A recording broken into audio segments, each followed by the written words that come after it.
Hello, I'm Isaac Hayes III, founder and CEO of Fanbase, and I'm here with a very important message. We are at a turning point in the Black community where we must have equity in the apps we use that scale to billions of dollars. But this time, we own the infrastructure, we own the culture, and we shape the future. And Fanbase is the future.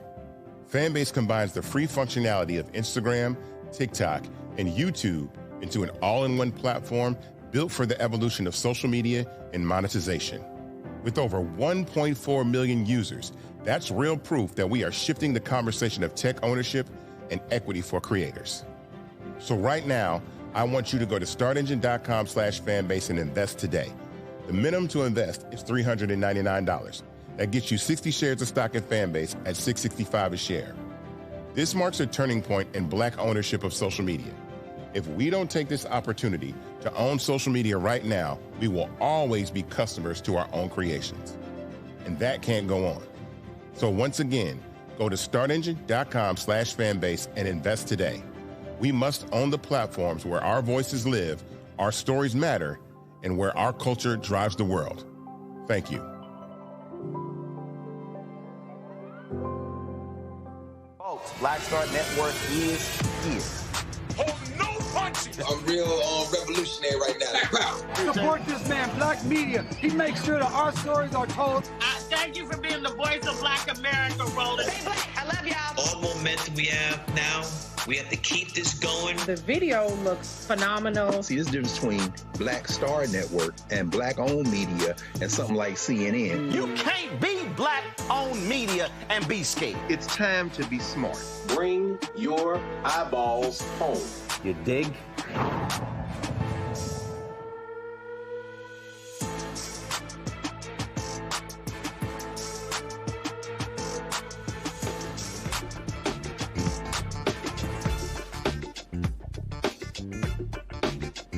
Today is Friday, October 10th, 2025, coming up on Roland Martin Unfiltered, streaming live on the Black Star Network.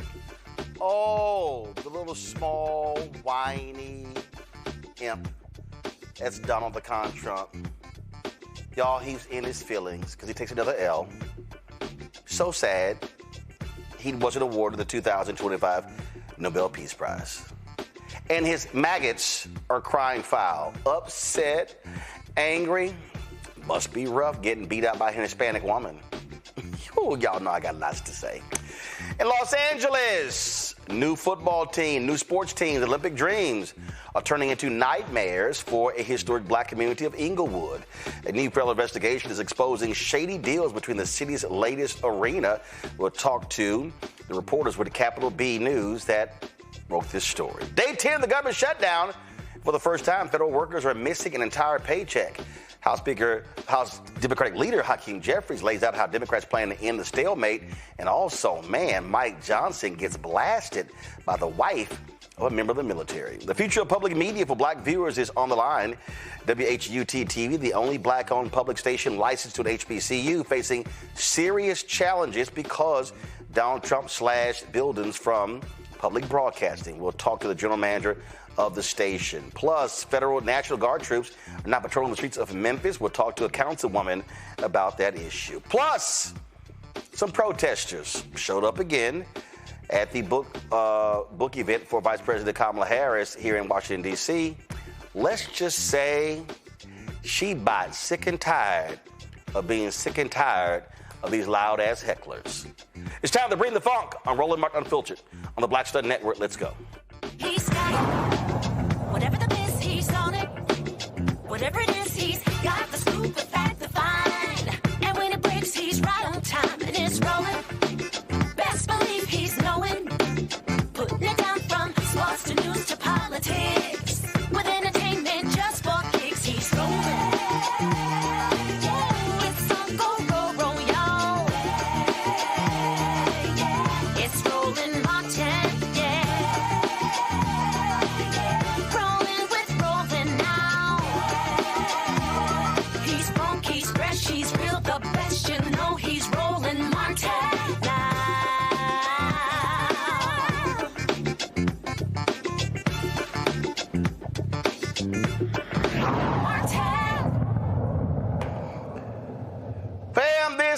morning, the Nobel folks announced the 2025 Nobel Peace Prize winner. And Donald Trump swore he was going to wake up to horns blaring, flowers being tossed around, praising him as the dear leader, as the one who is bringing world peace to everywhere on the planet. Nope, didn't happen. A Venezuelan opposition leader driven into hiding since a disputed election last year. She's the recipient of the 2025 Nobel Peace Prize. The Nobel Committee recognized Maria Corina Machado for keeping, quote, the flame of democracy burning amid a growing darkness. The committee secretary notified her by phone before the announcement. Check this out.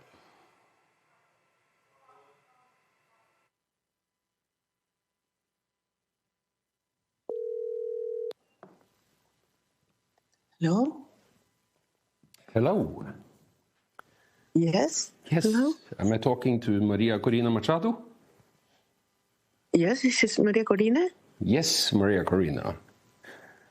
My name is Christian Bergard Piken. I am the secretary of the Norwegian Nobel Committee in Oslo. And I'm calling to inform you that in a few minutes, it shall be announced here at the Nobel Institute that you will be awarded the Nobel Peace Prize for 2025. Oh my God. So my warmest congratulations to you, Maria. Oh my God.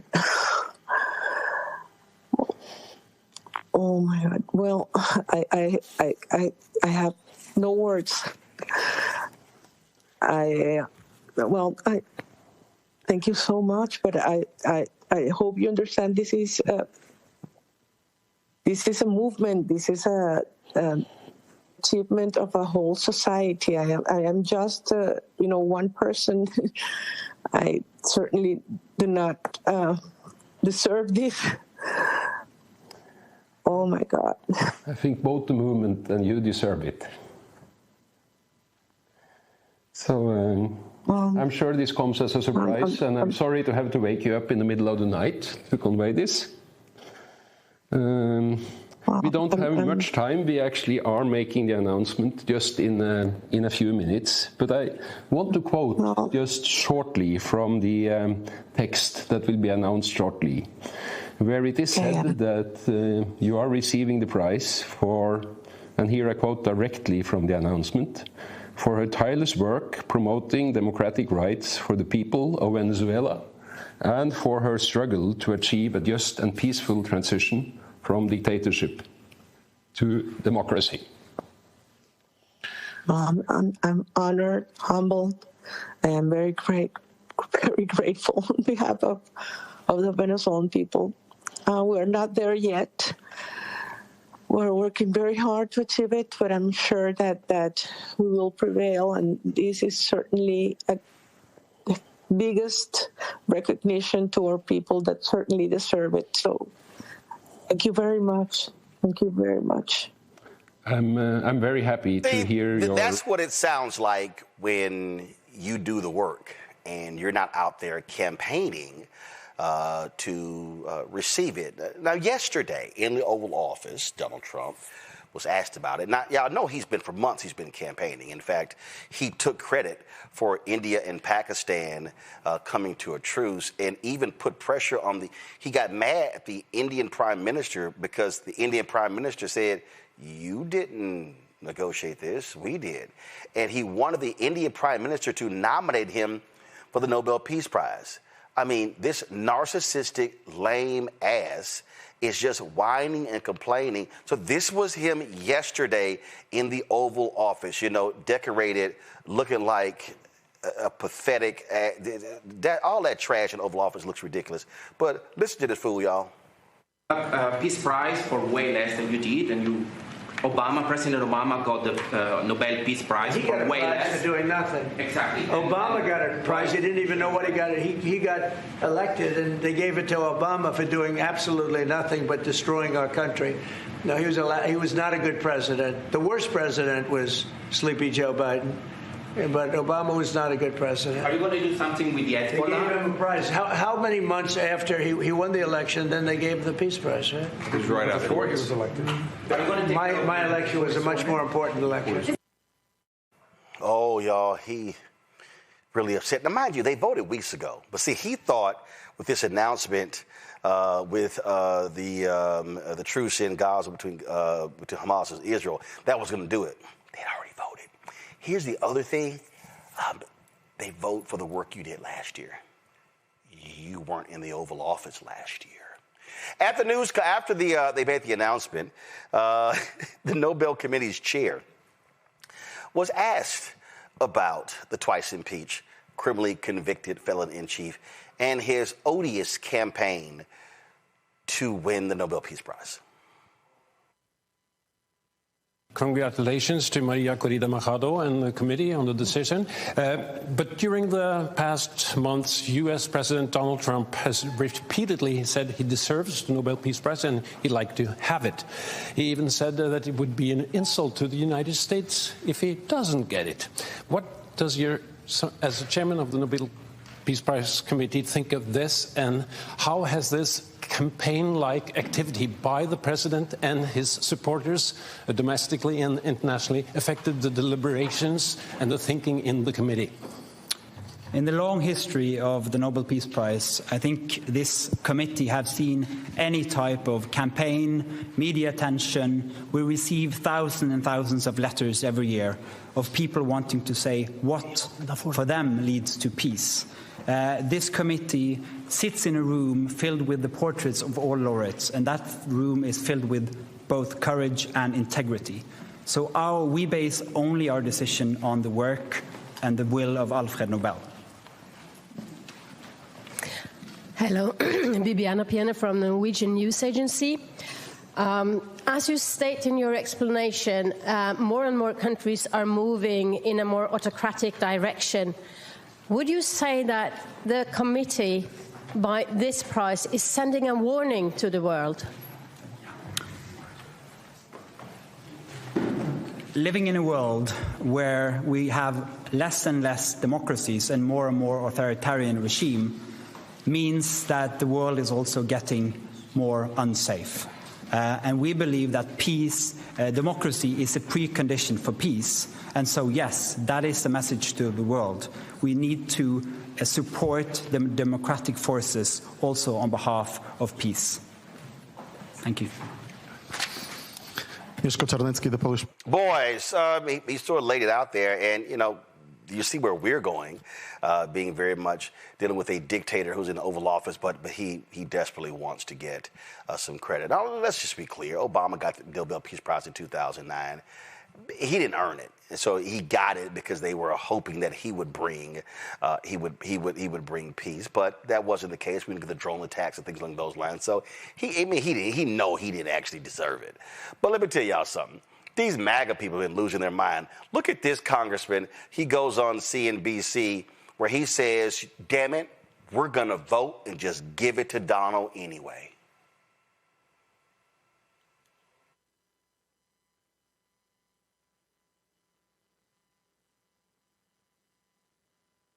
And Donald Trump has done that, and I applaud him for that. That's why he deserves the Nobel Peace Prize, and that's why I'm introducing a resolution for a sense of Congress today that will honor him with the Nobel Peace Prize. And if need be, we'll call for a discharge petition on that. I hope we can work with the Speaker, though, and get it on the floor for a vote. Do you think Democrats will ever acknowledge his role in this peace process? No. I don't think so.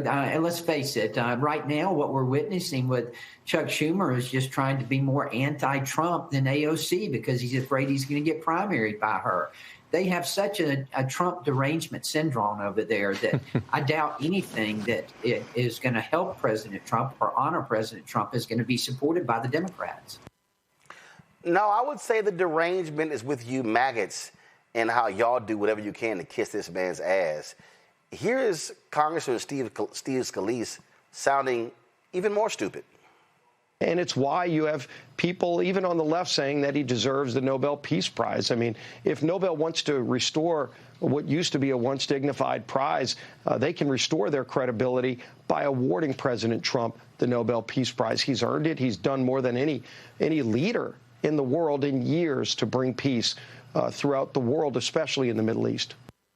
Nobel Peace Prize is literally one of the most distinguished awards in the world. I don't think for a second anybody outside of MAGA world is going, oh my God, this has been tarnished because they didn't paint the medal orange.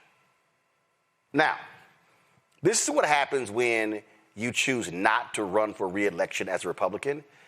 You start actually talking with some common sense. This is Nebraska Congressman Don Bacon, Republican, who's not seeking re-election on CNN. This whole thing about the Nobel Peace Prize, I think, is silly. Do the right thing. Try to create peace.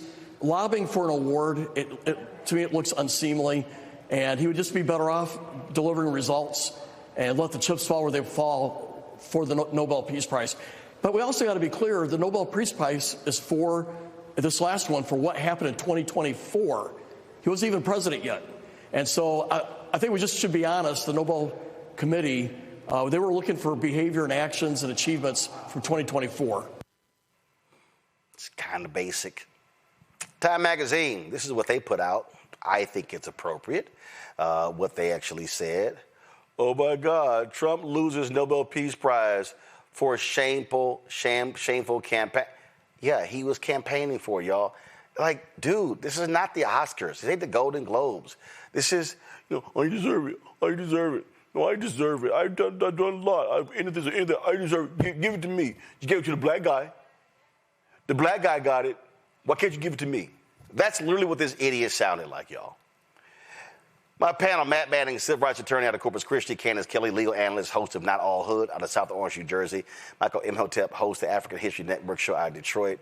And it's so, Jimmy Kimmel had put together this mashup, Candace, of all the times this fool was just campaigning and just, I deserve it. I mean, I don't want it, I don't need it, but I deserve it, and I should get it, but I don't want it, I don't need it. Dude, come on. It's all ego. It's narcissists. And these Republicans, such lapdogs. I mean, seriously, they kiss his ass more than Melania does. Middle of everything that's going on in this country and in this world, that he would have the time to actually lobby for this prize that doesn't really make a difference in a lot of things that are going on here on America's soil. I think the other thing is that, as we talked about, this is for last year's doings. If you look at Machado and everything that she's done and what she's done over the past decade and a half, at least from what I understand, and transforming Venezuela and making sure that the transition into a more democratic regime was possible, what she has done has been simply extraordinary. Being in hiding, giving speeches while she's been in hiding. All her allies have received death threats and have been a part of huge attacks. This is someone who won by 90% of the vote, and then they questioned that vote. Then she went ahead and supported the next person that went out and won, and they recounted the vote. I mean, these are things that you have to take yourself out of in order to empower the people, and that's really not something that President Donald Trump is known for. He's not known for empowering the people. He's known for taking power away from the people, and especially these days from the states, which is what he's recently been in court for.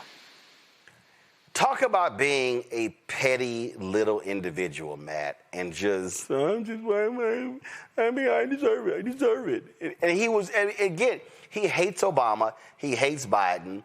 And what's crazy to me, all of these MAGA folks on social media, they were complaining about Obama's statement regarding the Israel-Hamas deal. Look at it. You can't give him credit, I'm like, wait a minute. Y'all are defending an asshole who gives Obama credit for nothing, Biden credit for nothing, but y'all want them to give him credit? Man, they can go to hell. You know, what I'm really confounded by is the psychology behind this, because it's interesting to use the metaphor of a petulant child. That's what I keep thinking. You know, Donald Trump is just a bully. He's a bully, and instead of people saying this guy's a bully, he's a jerk, you know, we don't want to play into any of that, they are falling all over themselves to lick his boots more and more. And, you know, if you want to say Trump's taking credit for something that's not substantiated by data, which they do every day all the time, okay, sure. But we're talking about the zenith of achievements in the world, the Nobel Peace Prize. You think you can lobby for it and just get it because you think you're him? I mean, that's absurd to me that anybody who's rational, even on the Republican side, would be advocating for this, because not only is it the timing of the achievements, meaning things that were done before he even retook office, this is not an award that you should lobby for, just like you're talking about with the entertainment awards that people lobby for. This is something that is given to an august body of people, even if you think some of those people, i.e. Mr. Obama, should never have won it in the past. It's a crazy idea to me that people are advocating for this. But I think this is the kind of psychosis, frankly, that we see with the MAGAs these days, who just are going to do whatever dear leader says. Whatever he says, they get in lockstep behind. But, I mean, this is the Nobel Peace Prize. The idea that you would think you get to just talk your way into it is really an absurd notion. And it's crazy that people are giving any country to that, because it's wild. I mean, why would you ever think that you're going to just say, I should get it because I'm dope, and they're going to give you the Nobel Peace Prize, and then your bootlickers are angry that you didn't get the Nobel Peace Prize? This doesn't make any sense to me. And I think Congressman Bacon's words that this were silly are the perfect terminology, because this is really asinine. You should be embarrassed that you're supporting this idiocy. And when you say angry, man, they are angry, Michael. They are losing their minds. Stephen Chung, his communications, he's posting tweets, all that sort of stuff. And I'm sitting there going, y'all okay? Y'all okay? I mean, they're absolutely losing it. I'm cracking up laughing. But you saw how she reacted to winning. She says, it's not about me, it's about the movement. When Dr. King won the Nobel Peace Prize, he gave the money to the movement. He accepted the Nobel Peace Prize on behalf of the movement. See, that's what real leaders do. But when you are arrogant, petulant, narcissist fools like Trump, well, this is what you get. Absolutely. And the MAGA, the maggots who are upset are going to continue to be upset as they lose their jobs, as they lose their farms, as they lose their outhouses, as they go without paychecks, as the price of vegetables keeps increasing, as they lose their health care because of the cuts to Medicaid, because of Donald Trump. So, no, he doesn't deserve the Nobel Peace Prize. First of all, with DOGE, Department of Government Efficiency, is estimated that 300,000 people worldwide have died because of USAID being shut down. Okay, so how could you on the one hand say you deserve the Nobel Peace Prize? Dr. King won it in 1964. How could you on the one hand say you deserve that, but you're not really promoting peace? Okay, you are exhibiting authoritarian behavior.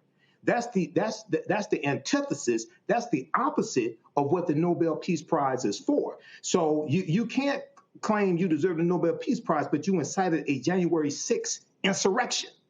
All right. So no, he doesn't. No, he doesn't deserve that. So the maggots are going to continue to be upset, and because of what's happening to them, because of Donald Trump, they should be upset. I don't care if he's upset, because I don't give a shit about him. And I just think it's hilarious to watch their meltdown, because they just can't handle the reality of what went on here. And it's just, like, what do we do? Dear leader didn't win. Oh, my God, what do we do? And I'm telling you, I have been laughing, and I'm King Petty. Candace, all day, I've been commenting, and I'm sitting there going like, L, suck it. You lost. I've been saying everything, because that's what they are. They're losers. Exactly. Yes. I was looking at some headlines, and it said that she spoke to the president, spoke to Donald Trump, and she said that she supported him, that he supported her, and she dedicated the award to him for his decisive support. Now, whether or not that's true. No. What she did was she released a statement where she's called upon Trump, the United States, Latin America, and other countries to continue the fight. Yeah, but they're making it sound like, oh my God, she was praising him night and day. But now here's the thing. I'm going to look to it further. We know how the news cycle works. But let's say she did do that. That would show her grace. Do you understand what I'm saying? Right. That would show the person that she is, the reason why she got the award. This is someone that if she did do that, or whether it was made up or contextually we're out of context, it shows her grace and it shows the type of person that she is to get an award like this, because that's not something that Donald Trump would do. No, because we know he ain't got no grace. Because if it was him, it was, I did it, I won. That would be him and his idiot followers. So yes, I think it's a glorious day that the Nobel Peace Prize remains gold and not orange. Got to go to a break. When we come back, folks, we're going to talk about black folks in Inglewood, California, not happy at all with all of this sports development, saying they're getting squeezed out, being gentrified, and they say the city leaders sold them out. We'll discuss that next. Roland Martin Unfiltered on the Black Star Network. The original No Kings protest was 250 years ago. Americans decided they didn't want to live under the rule of King George III. They declared their independence and fought a bloody war for democracy. We've had 2.5 centuries of democracy since then. Often challenging, sometimes messy, always essential. And we fought in 2 world wars to preserve it. Now we have a would-be king who wants to take it away. King Donald I. Fuck that. We're rising up again this time, non-violently, raising our voices to declare no kings. I'm Robert De Niro, asking you to stand up and be counted in the nationwide No Kings protest on October 18th. Visit nokings.org to find, volunteer, or host a protest near you. We're all in this together, indivisible, with liberty and justice for all. Next on The Black Table with me, Craig Carr.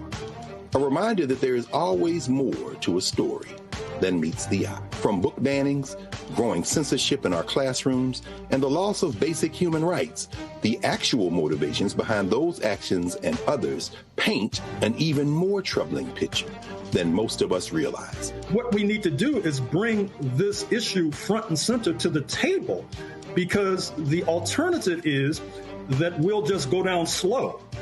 Which is no way to go down. Master historian and educator Dr. Gerald Horn joins us again, and we take a deep dive into the truths behind the headlines of the day and how we might be able to turn the tide. That's on the next Black Table here on the Black Star Network. Hi, I'm Swing Cash, Basketball Hall of Famer, and you're watching Roland Martin Unfiltered. Folks, the Intuit Dome in Inglewood, California was supposed to be a symbol of progress. The $2 billion eco-friendly arena was intended to anchor a new entertainment district and serve as one of the key venues for the 2028 Olympics. But for many longtime black residents, it's turned into a nightmare filled with displacement and broken promises. Since the arena for the Los Angeles Clippers opened last year, more than 11,000 black residents have left Inglewood, replaced by wealthier newcomers, changing the city's culture and community feel. Now the Dome's so-called green projects are under a federal investigation for possible fraud. And residents say that traffic, struggles for small businesses, and rising rents have made life harder than ever. Critics point to billionaire Clippers owner Steve Ballmer's campaign donations and argue that city leaders have sold out African Americans who contributed to Inglewood's success. They're calling for real investment in schools, housing, and families, not just arenas. Capital B climate and environment reporter Adam Mahoney, who's been following this story, joins us now from New Orleans. Adam, glad to have you here. So for folks who don't know, just paint the picture of what Inglewood, California is. Yeah, thanks for having me. Inglewood is a historically Black enclave in Southern California. It was one of the first destinations for Black migrants when they came from the South during the Great Migration, due to, a history of redlining and other racist and discriminatory housing policies, kind of forced people into this suburb of Los Angeles County. But what we've seen over the last decade or so is that kind of complete erasure and displacement of folks. Inglewood is no longer a majority Black city.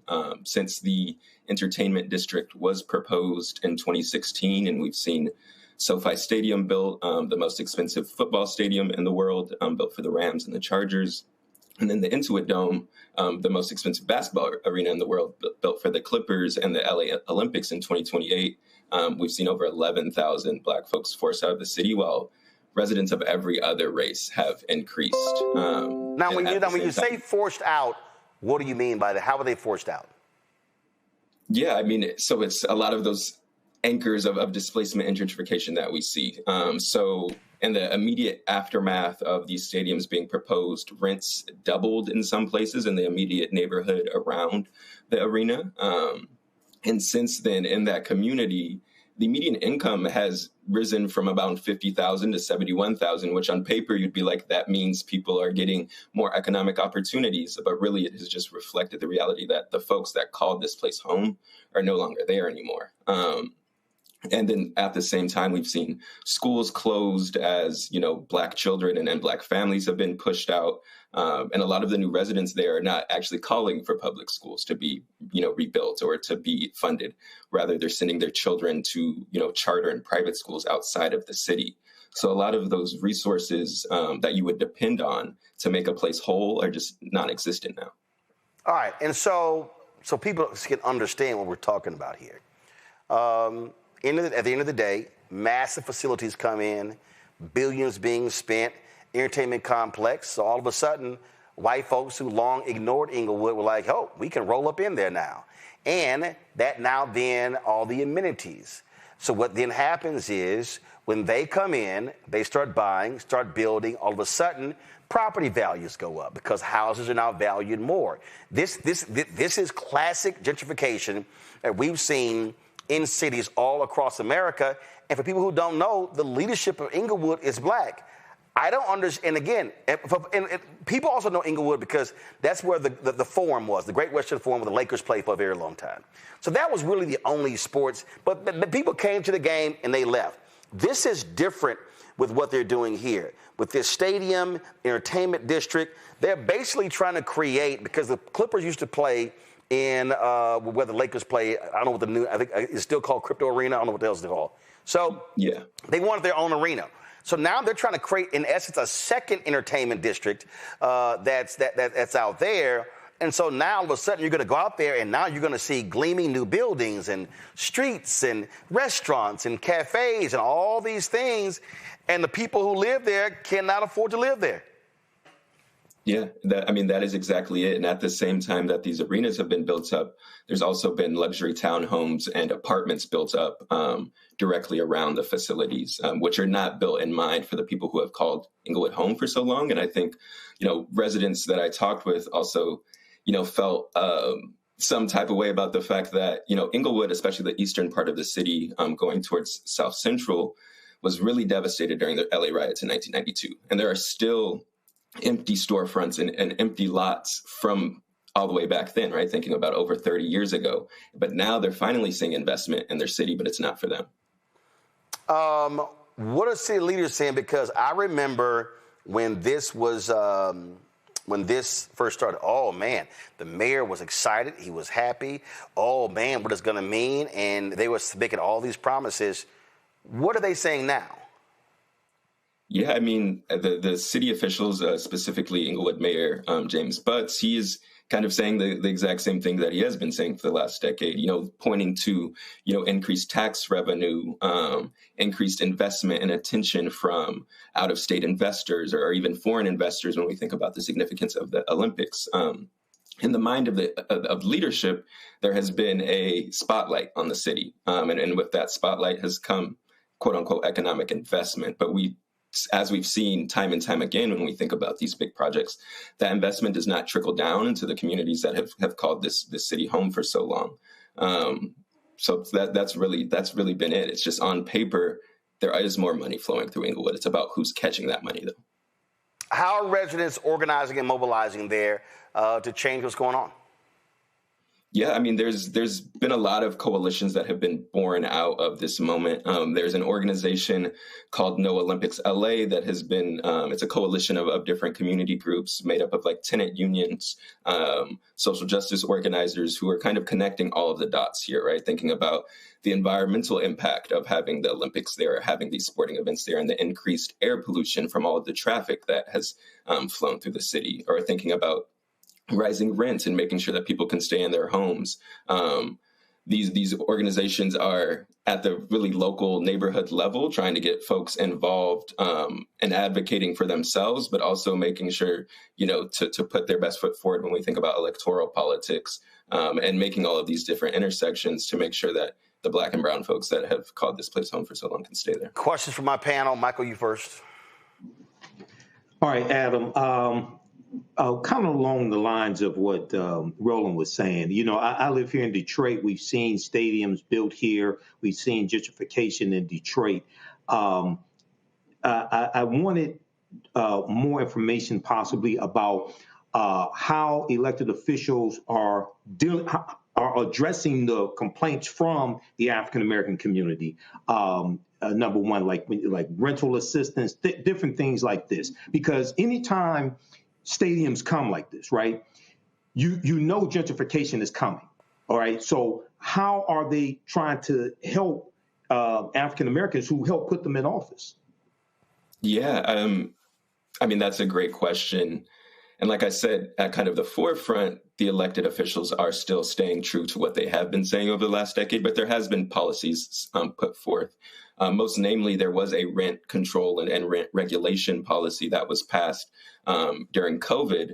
But the issue is that it happened after that major jump in prices, right? So immediately after SoFi started construction in 2019, rents jumped from around $1,200 for a 2-bedroom in the immediate neighborhood to $2,200. But the rent control legislation was then passed on that $2,200 baseline. So on paper, there has been some kind of legislative effort, but it just does not connect to the reality on the ground, unfortunately. Matt? Yeah, Adam. So my question is kind of two-part. First, is there any part of this land that's being used to be built to build the stadium that is using eminent domain or any kind of nexus with the government? And I ask because obviously that would give you certain due process rights that a purely private enterprise wouldn't necessarily give you, number one. And number two, have the LA Clippers or any entity involved in building this stadium done any kind of efforts where they've gone out and tried to either, basically buy people off, give them money, infuse money into the program? And I don't want to make my question too long, but I ask that because I live in Corpus Christi. They just built a new bridge. And before they built this bridge through the Black neighborhood, they went through and tried to buy people's houses to try to appease people, right? And they say, we'll give you money for your house, even though they didn't have a legal means to do it. So I'm wondering if there's been any kind of public partner, privateship or partnership to that effect in this instance. Yes. So to answer your first question, the build out of these stadiums took place on land that was technically vacant. So they are adjacent to the LA Forum, which still exists. But, since the Lakers left in the early 2000s, it's really kind of been a ghost town in that area. There was some eminent domain that took place, but it wasn't of homes, it was of businesses. And most important to note, Governor Newsom actually, for both the Intuit Dome and SoFi Stadium, allowed the owners of the arenas to bypass the environmental review period, which then meant they were blocked from being sued for different things related to the construction or environmental impact of these facilities. So kind of with that blank check, it allowed this to kind of get forced through very quickly. But in the aftermath, we have seen both the LA Rams, LA Chargers, and the LA Clippers do investment into the city. A part of the Clippers' move into Inglewood, they did set aside a certain amount of money to be given to the city of Inglewood. And in the aftermath, we've seen things like they've funded different events at local schools, textbooks, repairs, and things like that. But the issue is, at the same time that some institutions have been propped up, some schools have been propped up, we've seen over half a dozen schools be closed in the last 4 years. Candace. So, Adam, you mentioned Governor Newsom, and we know that in 2021 that he and his wife also gave $1 million to his political campaign. And I'm wondering, what has he been saying these days in terms of some accountability? What are people saying to him? What do they want from him? And how has his response been?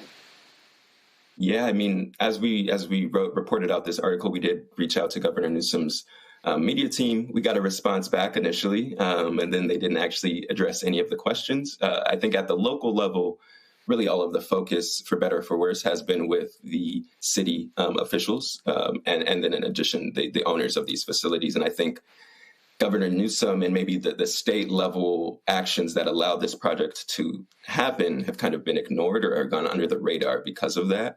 And we know now, I mean, there's a lot more things on his plate, where it does seem like it won't necessarily be addressed at that level. Well, all right, then. Well, excellent reporting there. For folks who don't know, just share about Capital B. Yeah, Capital B, we're a national nonprofit newsroom with an all-Black staff. We report on Black communities across the country. I'm on the national team. We have a local newsroom in Atlanta and another local newsroom in Gary, Indiana. You can check out our website at capitalbnews.org and subscribe to our newsletter. All right, then. Folks, y'all pull the website up. So folks, we want you to support, again, we got, Black-owned media properties that are for-profit, nonprofit. We had the Tribe on last week. And so we had the Tribe on last week. Now we have Capital B as well. So again, the website again? capitalbnews.org. capitalbnews.org. All right, then. Adam, we appreciate it. Thanks a lot. Appreciate you. Thanks for having me. All right, folks, going to a break. We'll be right back. We'll talk federal government shutdown entering its 10th day. And, you got the Speaker of the House. He's still lying. So we'll show you more of those lies. Folks, don't forget to support the work that we do. Our goal is to get 20,000 of our fans on average contributing $50 each a year. That'll raise $1 million to offset our expenses, which are $195,000 a month. Your support is crucial. And so if you want to support the work that we do, we just tell you about Capital B. We got the Tribe in Chicago. Again, Black-owned media needs our support, especially in these times with these attacks on DEI, corporations pulling back, not spending money on advertising, not investing, not supporting, not sponsoring. And so your support is critical. So if you want to contribute via Cash App, use the Stripe QR code. You see it right here in the bottom left-hand corner. You can use that Stripe QR code for Cash App or credit cards. PayPal is R. Martin Unfiltered. Venmo is RM Unfiltered. Zelle, Roland at RolandSMartin.com. Roland at RolandMartinUnfiltered.com. Of course, checks and money order. Make it payable to Roland Martin Unfiltered. Send to P.O. Box 57196, Washington, D.C., 2003 7-0196. We'll be right back. Next on the Black Table with me, Craig Carr. Why the America we live in today is not what the founders intended or what they outlined in the Declaration of Independence and even the Constitution. Professor and author Kermit Roosevelt will join us to talk about his book, The Nation That Never Was. How history was misinterpreted, the intent and realities of America's beginnings, and missed a much better story in the process. So if you have to pick some group to marginalize, I think it should be the people who are against equality. That's next on The Black Table, right here on the Black Star Network.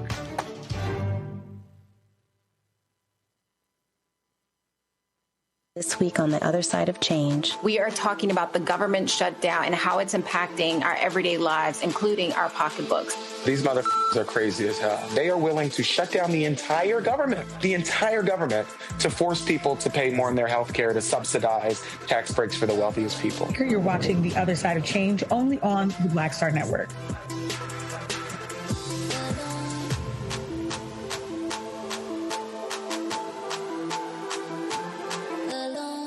Hello, I'm Isaac Hayes III, founder and CEO of Fanbase, and I'm here with a very important message. We are at a turning point in the Black community where we must have equity in the apps we use that scale to billions of dollars. But this time, we own the infrastructure, we own the culture, and we shape the future. And Fanbase is the future. Fanbase combines the free functionality of Instagram, TikTok, and YouTube into an all-in-one platform built for the evolution of social media and monetization. With over 1.4 million users, that's real proof that we are shifting the conversation of tech ownership and equity for creators. So right now, I want you to go to startengine.com/fanbase and invest today. The minimum to invest is $399. That gets you 60 shares of stock in Fanbase at $665 a share. This marks a turning point in Black ownership of social media. If we don't take this opportunity to own social media right now, we will always be customers to our own creations. And that can't go on. So once again, go to startengine.com/fanbase and invest today. We must own the platforms where our voices live, our stories matter, and where our culture drives the world. Thank you.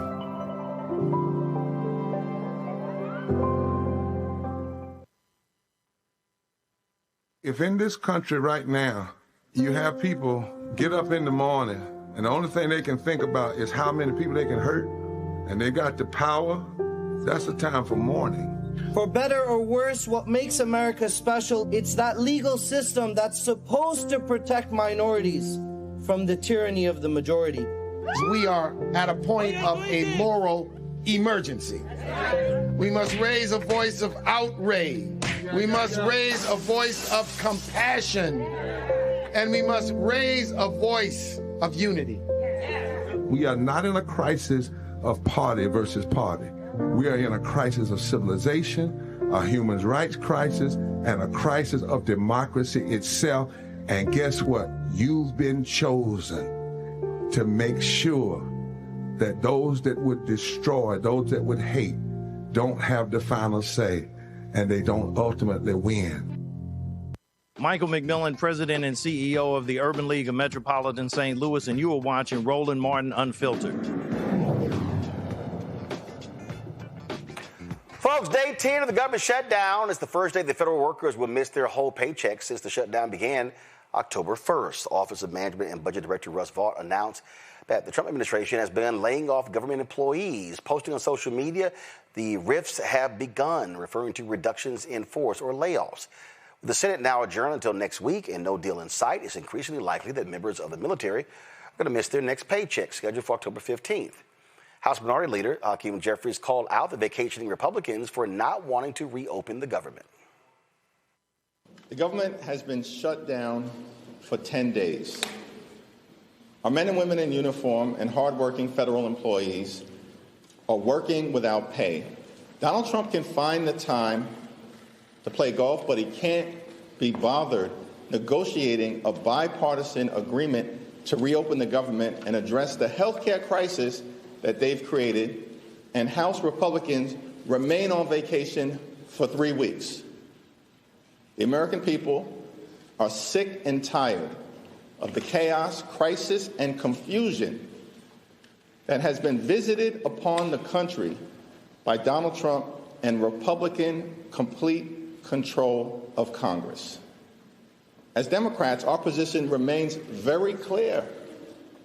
We will sit down with anyone, anytime, any place, here at the Capitol or back at the White House to reopen the government, pay our federal employees, enact a spending agreement that meets the needs of the American people, and at the same time, address the Republican health care crisis that is devastating the American people.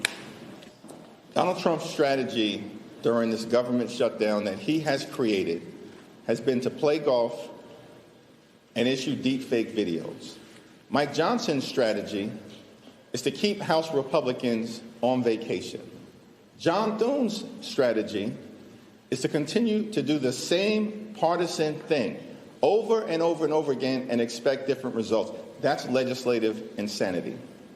Our plea to our Republican colleagues is get serious about reopening the government. Let's have a conversation so we can find a bipartisan path forward to do the things that are necessary in a spending agreement to actually improve the quality of life of the American people and address the health care crisis that they've created. including by extending the Affordable Care Act tax credits. That's what we need to do right now so that tens of millions of Americans don't experience dramatically increased premiums, copays, and deductibles. That's going to bankrupt them or deprive them of the health care that they need. Republicans have the House, the Senate, and the presidency. They decided to shut the government down. Republicans in the House have decided to remain on vacation. Republicans canceled votes last week, they canceled votes this week, and now they've canceled votes next week. They're not serious about reopening the government. Republicans aren't even serious about paying our active duty troops. But they have voted for temporary government funding legislation. Republicans have voted for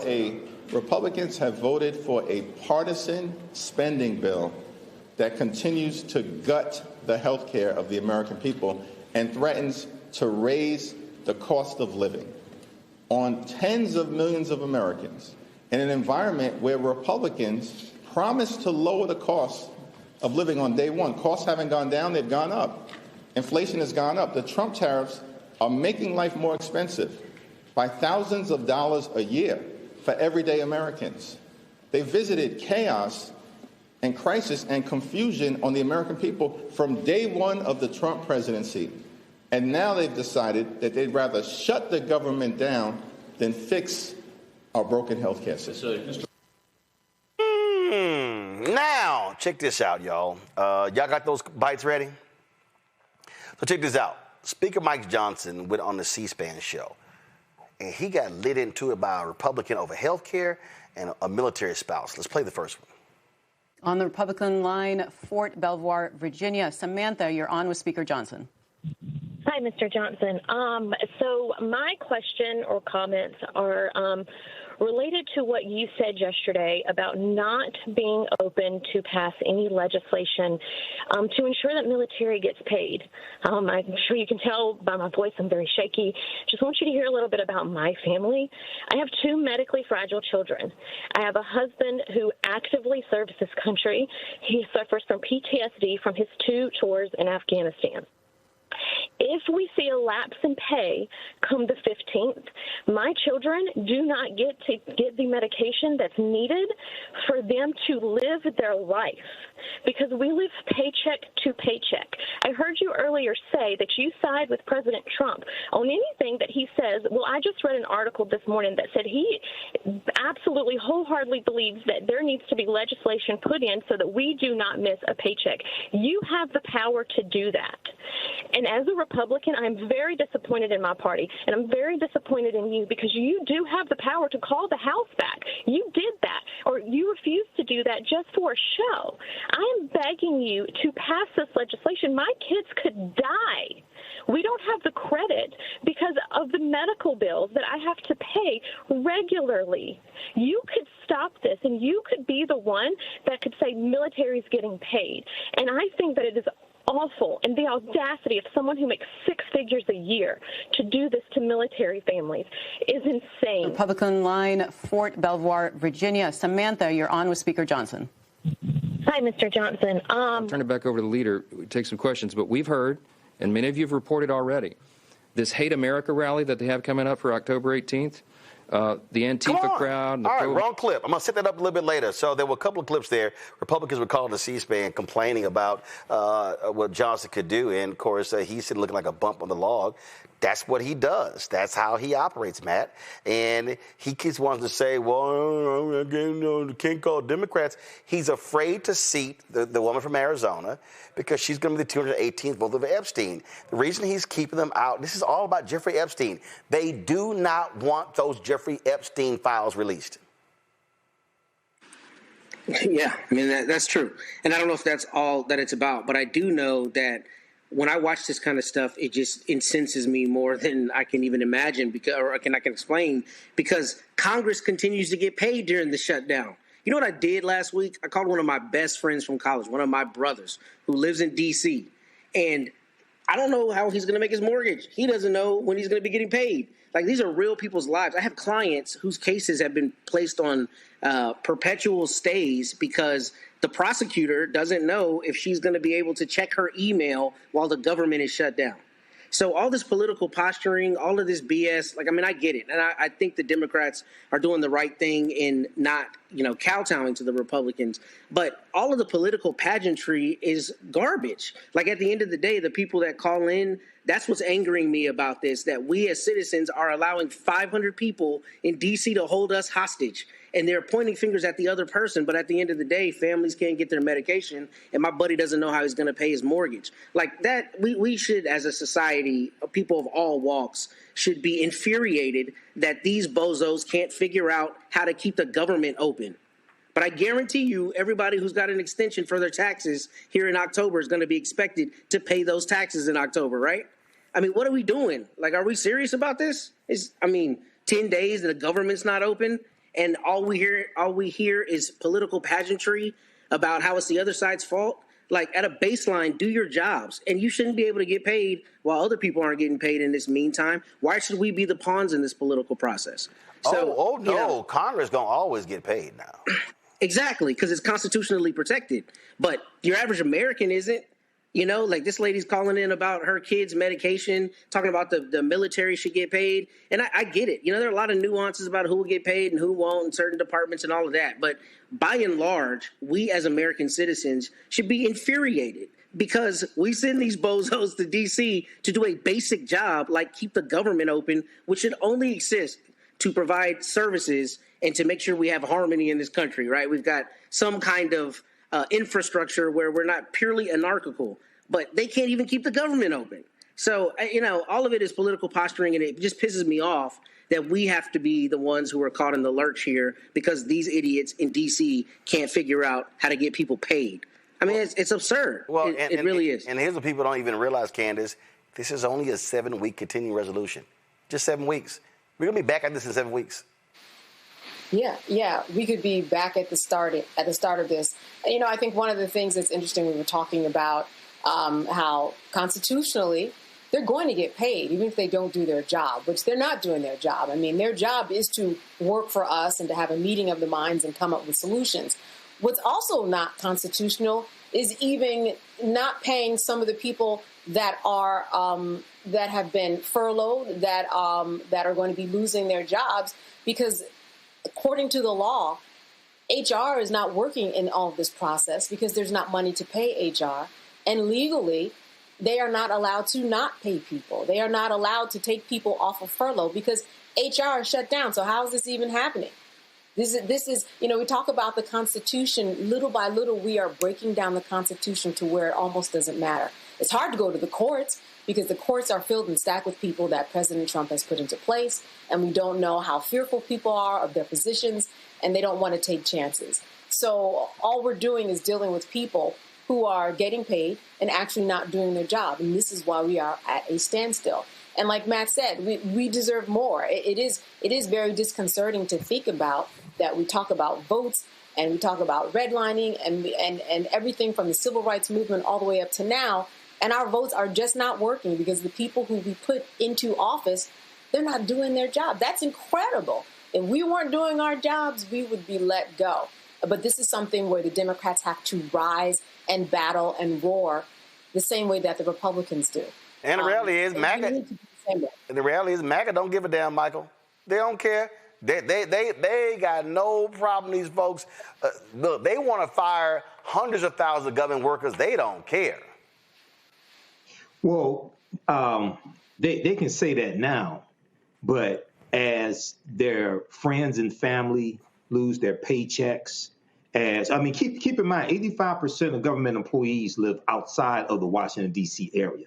They're all across the country. They work at your Social Security Administration location. They work at the Veterans Affairs location. They work for the U.S. Postal Service. So their federal employees are local, okay? But I have news for people. Back during last year, 2024, I warned people about a second Trump administration.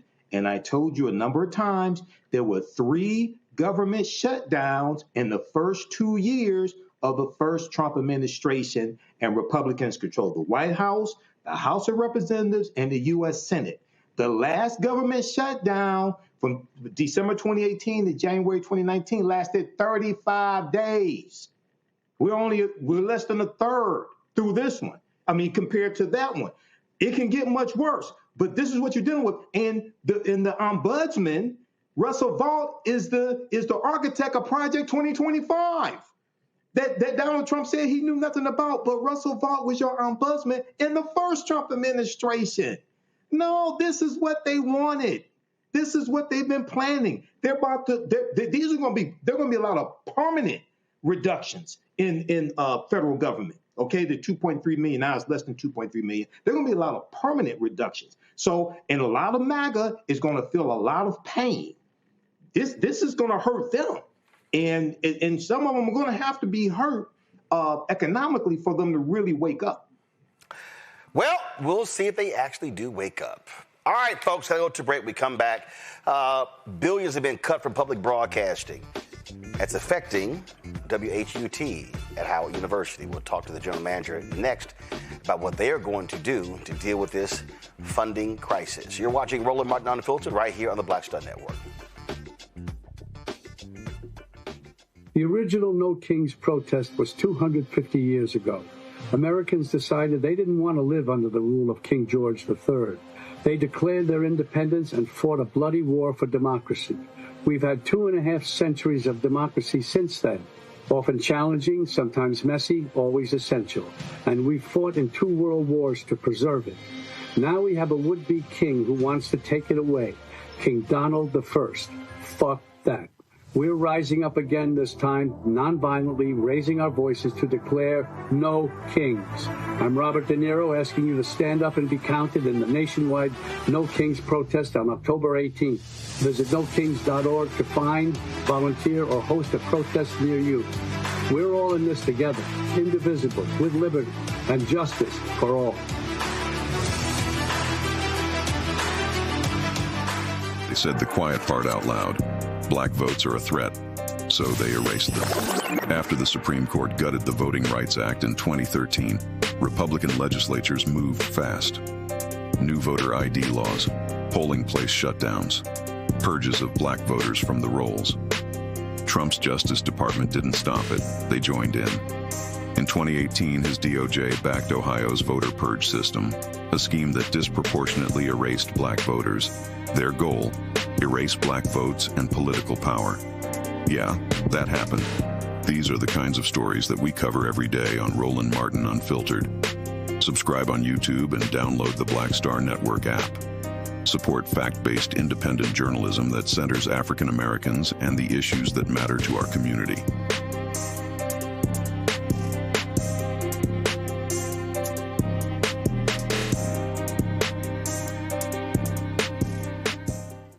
Week on A Balanced Life with Dr. Jackie. How do you get a grip in business? Is it grace? Is it resilience? Is it retooling your skill set? Are you leading with intention, with purpose, passion, and planning? It's basically a very simple formula. It's learning how to close the gap between your intentions in business and your actions in business. You got to be relentless. You got to execute. And that's the grit part of it. That's all this week on A Balanced Life with Dr. Jackie here on Black Star Network.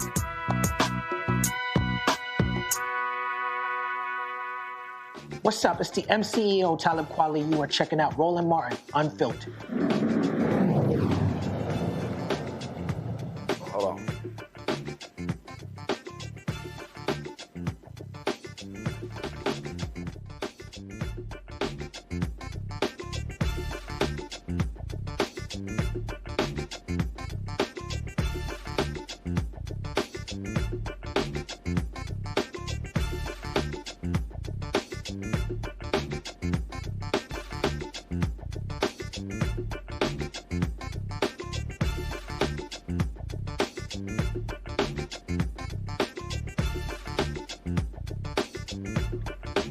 Folks, Howard University has their own public television station, WHUT.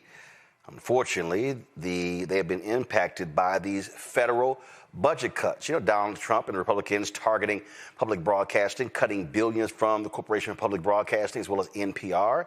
Well, guess what? That happens it goes downstream, impacting local stations. We are seeing massive cuts take place in public broadcasting all across the country.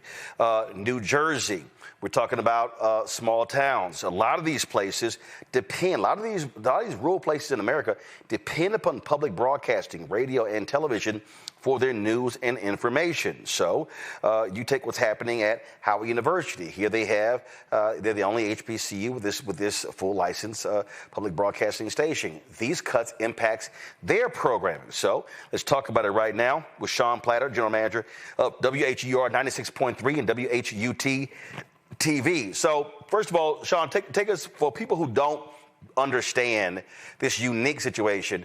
It's, WHUR, first of all, is a major radio station here in Washington, D.C. Typically, in most cities, look, I'm from Houston, and you've got KTSU, KUHT. They're not dominant stations like Magic 102 is. WHUR is a lot different. So take us through how the radio station and the television station are being impacted by these federal cuts. Absolutely. So on the radio side, our radio station is unique in that it's a commercial radio station founded in 1971. It was given to Howard University from the Washington Post. It was already a commercial signal. So WHUR is a powerhouse signal here in D.C. It is the #1 music station in D.C. out of 30 stations. So it competes against, it does compete against the larger companies like the iHearts, the Urban Ones, the Odyssey, and it does very well. It's always been a successful station. It's the home of The Quiet Storm, is where that format was founded in 1976. So a rich history in the commercial space. Now, on the other side of the coin, we have a public television station, WHUT, founded in 1980, and it is unique in a major market like Washington, D.C., and to have these under the umbrella of Howard University, they're so unique and special, and they really were created and really designed by President James Cheek back in the 70s and 80s to give a face and a voice to our community. And that's still what they're doing today. And so his desire was to be able to have a station where you could see people that look like you on that station. And that's, the mission we're continuing to do today. But these cuts, they make a big impact overall on how we're able to sustain our staff, create unique programming, fill the education gaps that exist in our community. And it's tough. And we are seeing that across the country. And so we're not immune from those cuts as well. And so we're doing all that we can to make sure that we hold on to this unique piece of Black media that's so important right now. And we talk about these cuts. I mean, what about how many people? What about programming? How significant? And how much are you trying to raise to fill the gaps? So our appropriation from the Corporation of Public Broadcasting equals about $1.4 million, and that's about 30% of our revenue coming into the station. So it's a big number, but it's something that we feel that we are able to achieve. And so we're asking the community, we're asking those who have benefited from our programming and from all that we've done over the years to help support, become a member, WHUT.org, and also for the corporations, for the community organizations. A lot of times we know people who are making decisions about where dollars are going. And so we just want you to know that WHUT is a place where we're telling your stories on your station. And it's not just content, it's also education. We're also training the next broadcasters. The journalists that are in the School of Communications are working right there with us in the building every day. When you say become a member, what does that mean? What does that actually entail? So if you go onto our website, you can support it in many different ways. You can become a one-time donor, or you can become a sustaining member where you donate maybe $10 every month, $100 every month. And as a part of that membership, we have different events, different screenings, different programs that you'll be a part of throughout the year. And you get the member benefits. You get to see a name on the television screen as a supporter of WHUT. And so we like to encourage folks to become members and be a part of what we're doing and really be a partner as we do special events throughout the year. You get to be a part and have your voice heard as well. Questions from the panel. Candace, you first. What are your plans these days? I'm wondering, what is the kind of the temperature in the office with what's going on with the shutdowns and what's going on with you? How do you even plan for the next phase, and what is the plan? Yeah, great question. And it's almost a double whammy being in D.C. You have the shutdown and so many government workers who make up our membership. And so, you do have calls from people saying, hey, I need to make tough decisions and I can't support this month. And so you have, cuts on both sides and people trying to figure out what to do. But I'll say our staff is committed like never before. We understand the mission of why we're so important. And so they have rolled up their sleeves. It's like we're tuning out the noise and we're really focused on making sure that we're doing great content and really making an impact. Our goal is to make an impact. If WHUT goes away, you're going to feel it because you're going to see the holes of what we've been doing. And so we're making sure that, we're maximizing the content that we're creating. We just won 2 Emmys a few months ago. It's the first time in almost 20 plus years. So some dynamic content coming out of there. And also the work that we're doing in the school system. We hear from our partners.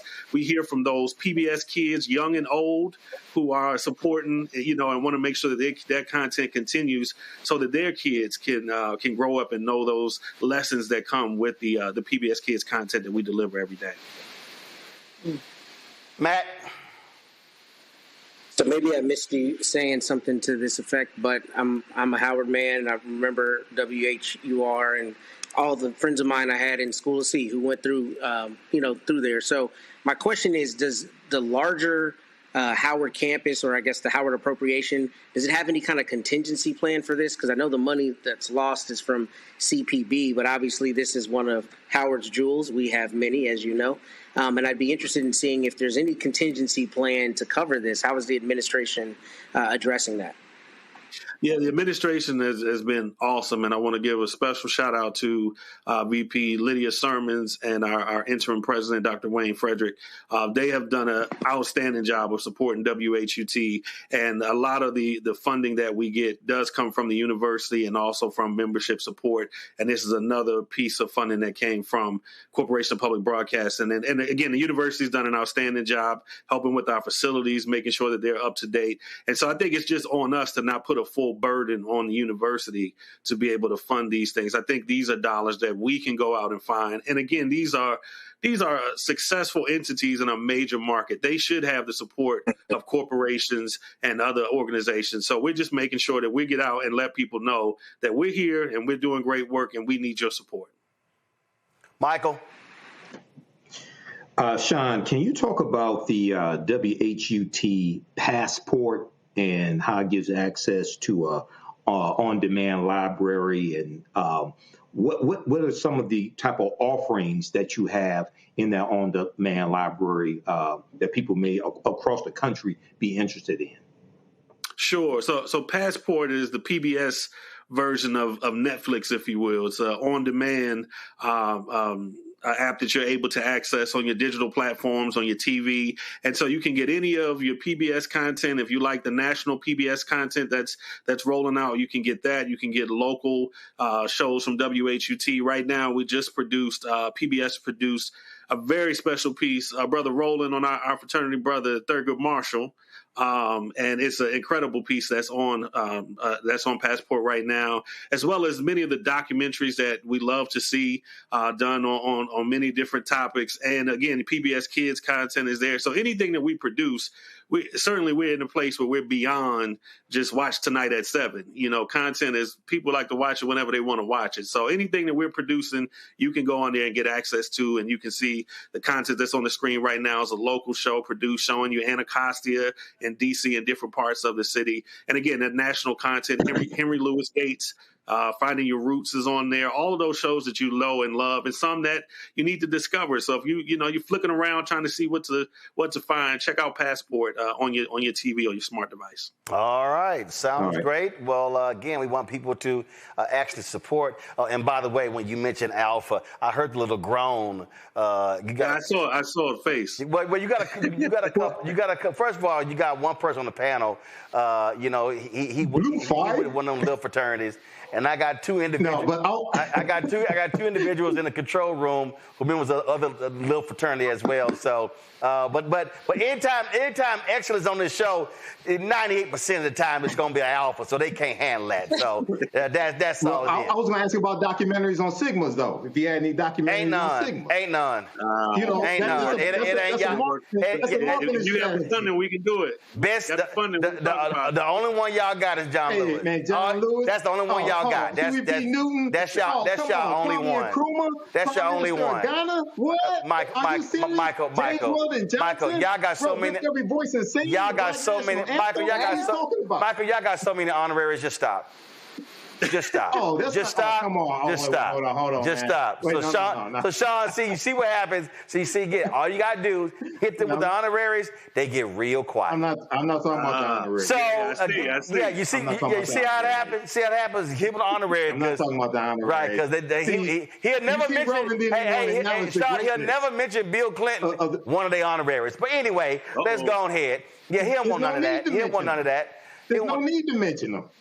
Do you want me to show your recent inductee of honorary members? I advise you to be quiet, Michael. Michael, I advise you to be quiet, Michael. Michael, I ain't gonna hurt your feelings, but if you keep talking, I'm gonna hurt your feelings. Sean, again, if folk want to give, where do they go? They go to WHUT.org. That's WHUT, Howard University Television.org. All right, then. So, folks, again, WHUT, black-owned media. I keep telling y'all, we have to protect our black-owned media institutions. And so that's why we emphasize it. As I said, last week with the Tribe on, Capital B News is on tonight, talking about WHUT. Y'all keep hearing me say this here.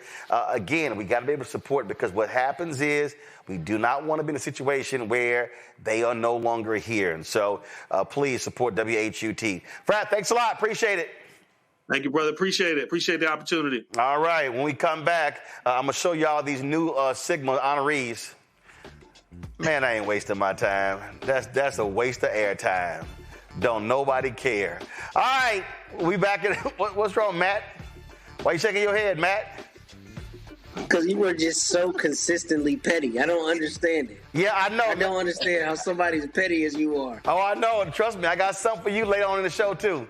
We'll be right back. Don't do it. Don't do it. I'm going to be off. We'll be right back. Next, Get Wealthy with me, Deborah Owens, America's Wealth Coach. We talk about the principles of mindset, strategy, and execution. This week, we're adding a fourth, faith. You're going to hear from a mother and daughter duo who are helping thousands of Black women build wealth, all through their faith. You are more than you can ever imagine. Not just obtaining things to show that, but seeing yourself. Making your faith work for you. That's right here on Get Wealthy, only on Black Star Network.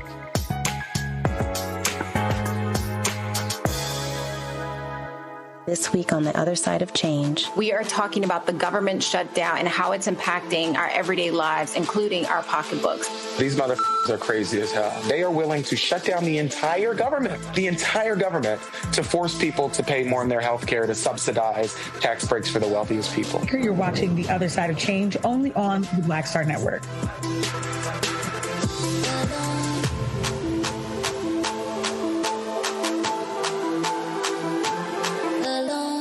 Melanie Campbell, National Coalition on Black Civic Participation and Black Women's Roundtable. And we are watching Roland Martin Unfiltered all day, every day, 24/7. Spread the word.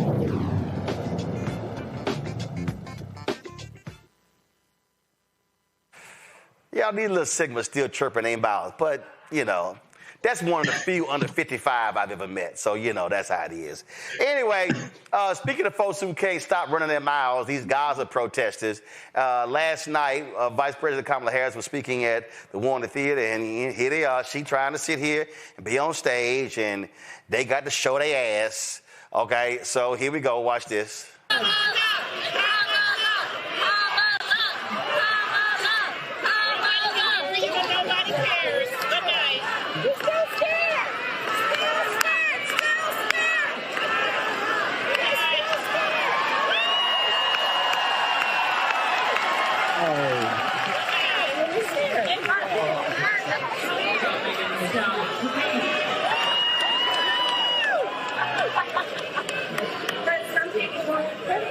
saying, you know, why are you, that is that going to turn people on? And we should never let somebody else's limited ability.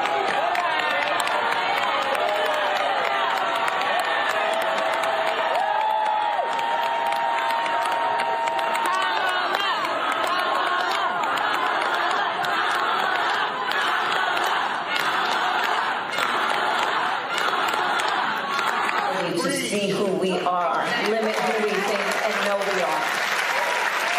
Let that not be a limiting factor in your life, because they'll figure it out soon enough.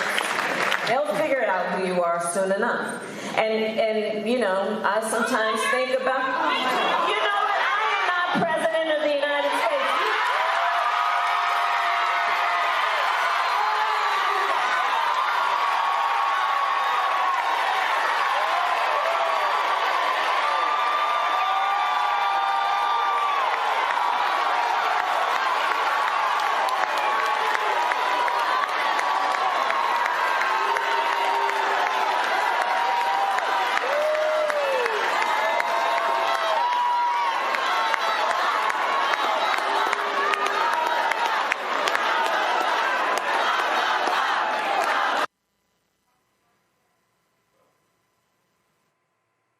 Candace, I got a feeling if you play it again, turn the audio down, that was like the VP like, I'm sick of this bullshit.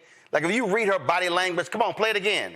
We'll talk, so you audio down, audio down, audio down, audio down. Candace, look at, Candace, this is her body language. When she stands up and points, Candace, it was like, you know what, I'm sick and tired of y'all asses, okay?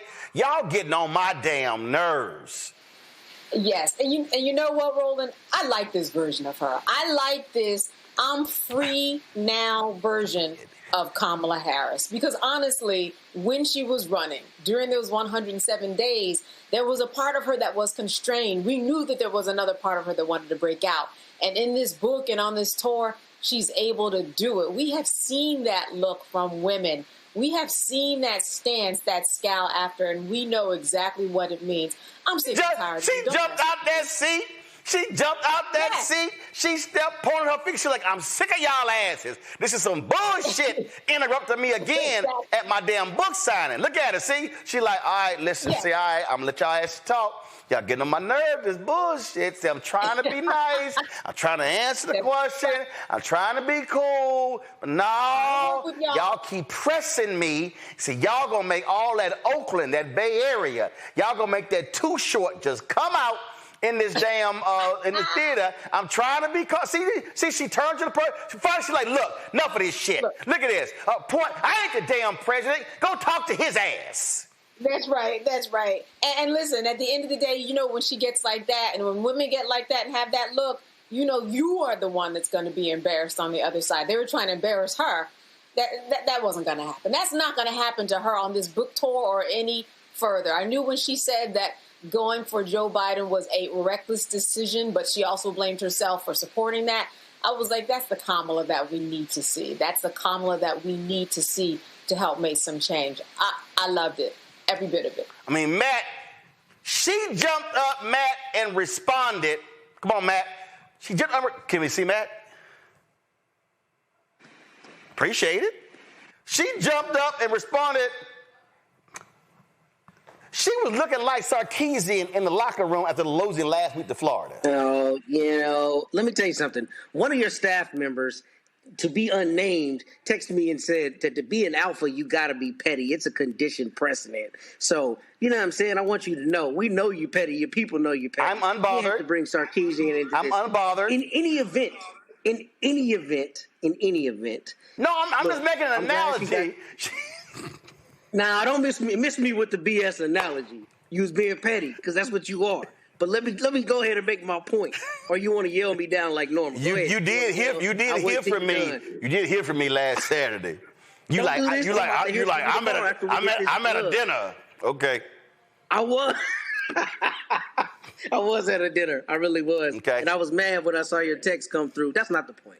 In any event, I like that she stood up to these hecklers, but I do also think that there's a real conversation that should be had about kind of how long or enduring your I don't want to say your duty is to the people that you serve, but when you're the vice president of the United States, I mean, I think it's just expected that there are going to be people who always take umbrage with what you did while you were in office. Now, she's not currently in office, and we can have arguments about the most appropriate time and place to do that, but this doesn't surprise me.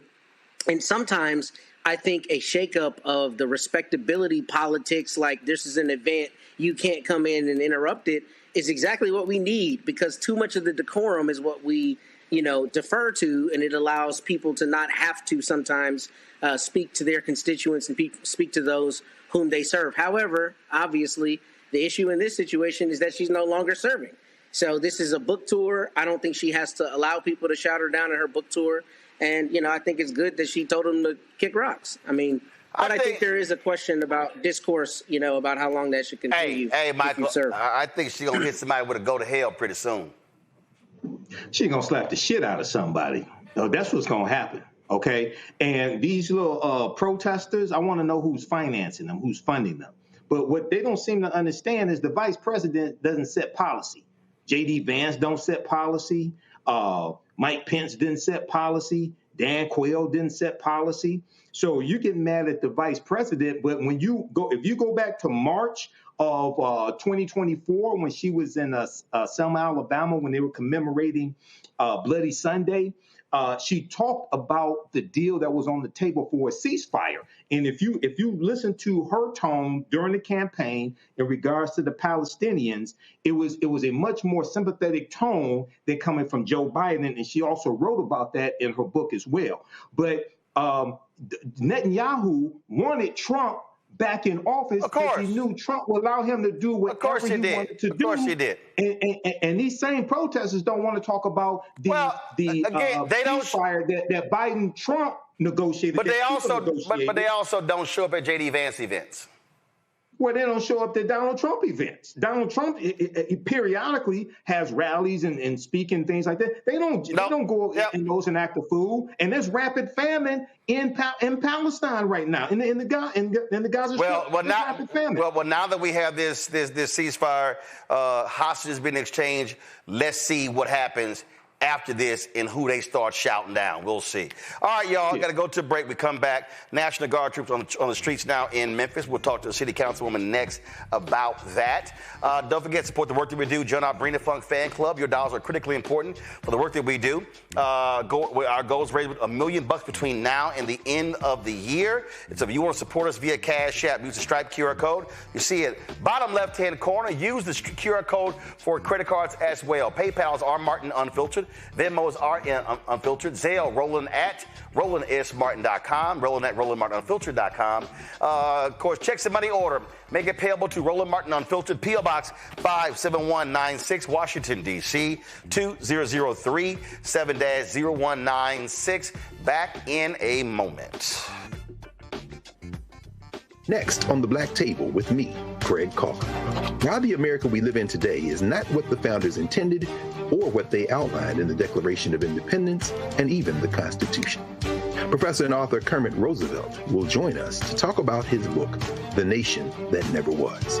How history was misinterpreted, the intent and realities of America's beginnings, and missed a much better story in the process. So if you have to pick some group to marginalize, I think it should be the people who are against equality. That's next on The Black Table, right here on the Black Star Network.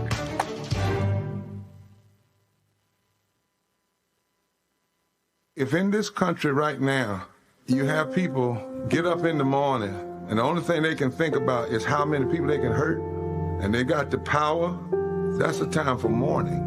For better or worse, what makes America special, it's that legal system that's supposed to protect minorities from the tyranny of the majority. We are at a point of a moral emergency. We must raise a voice of outrage. We must raise a voice of compassion. And we must raise a voice of unity. We are not in a crisis of party versus party. We are in a crisis of civilization, a human rights crisis, and a crisis of democracy itself. And guess what? You've been chosen to make sure that those that would destroy, those that would hate, don't have the final say, and they don't ultimately win. Hello, I'm Bishop T.D. Jakes, and you're watching Roland Martin Unfiltered.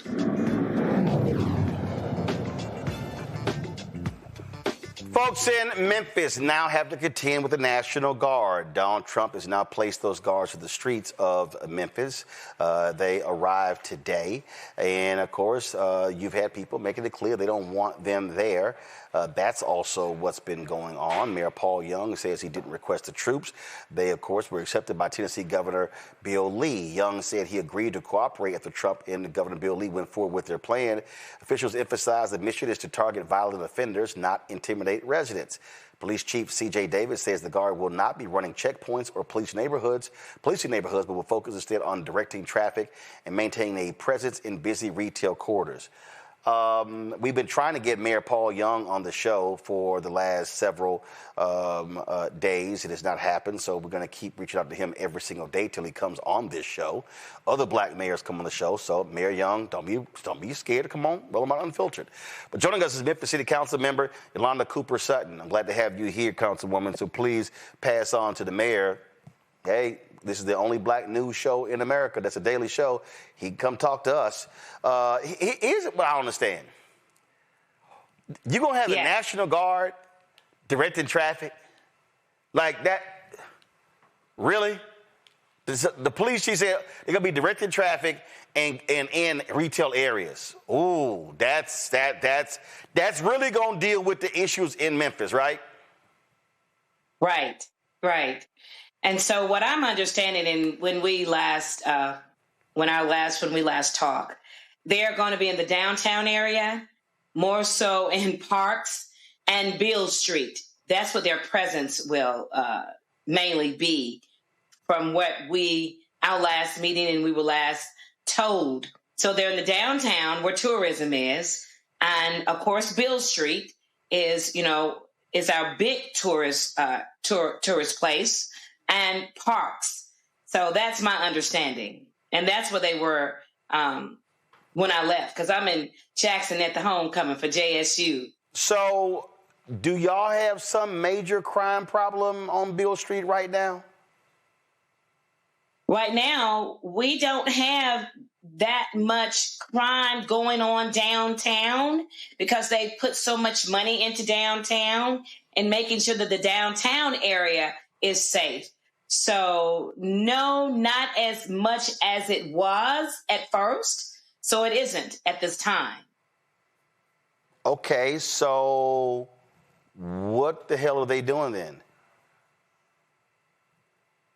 You tell me. I don't know. We're trying to figure it out.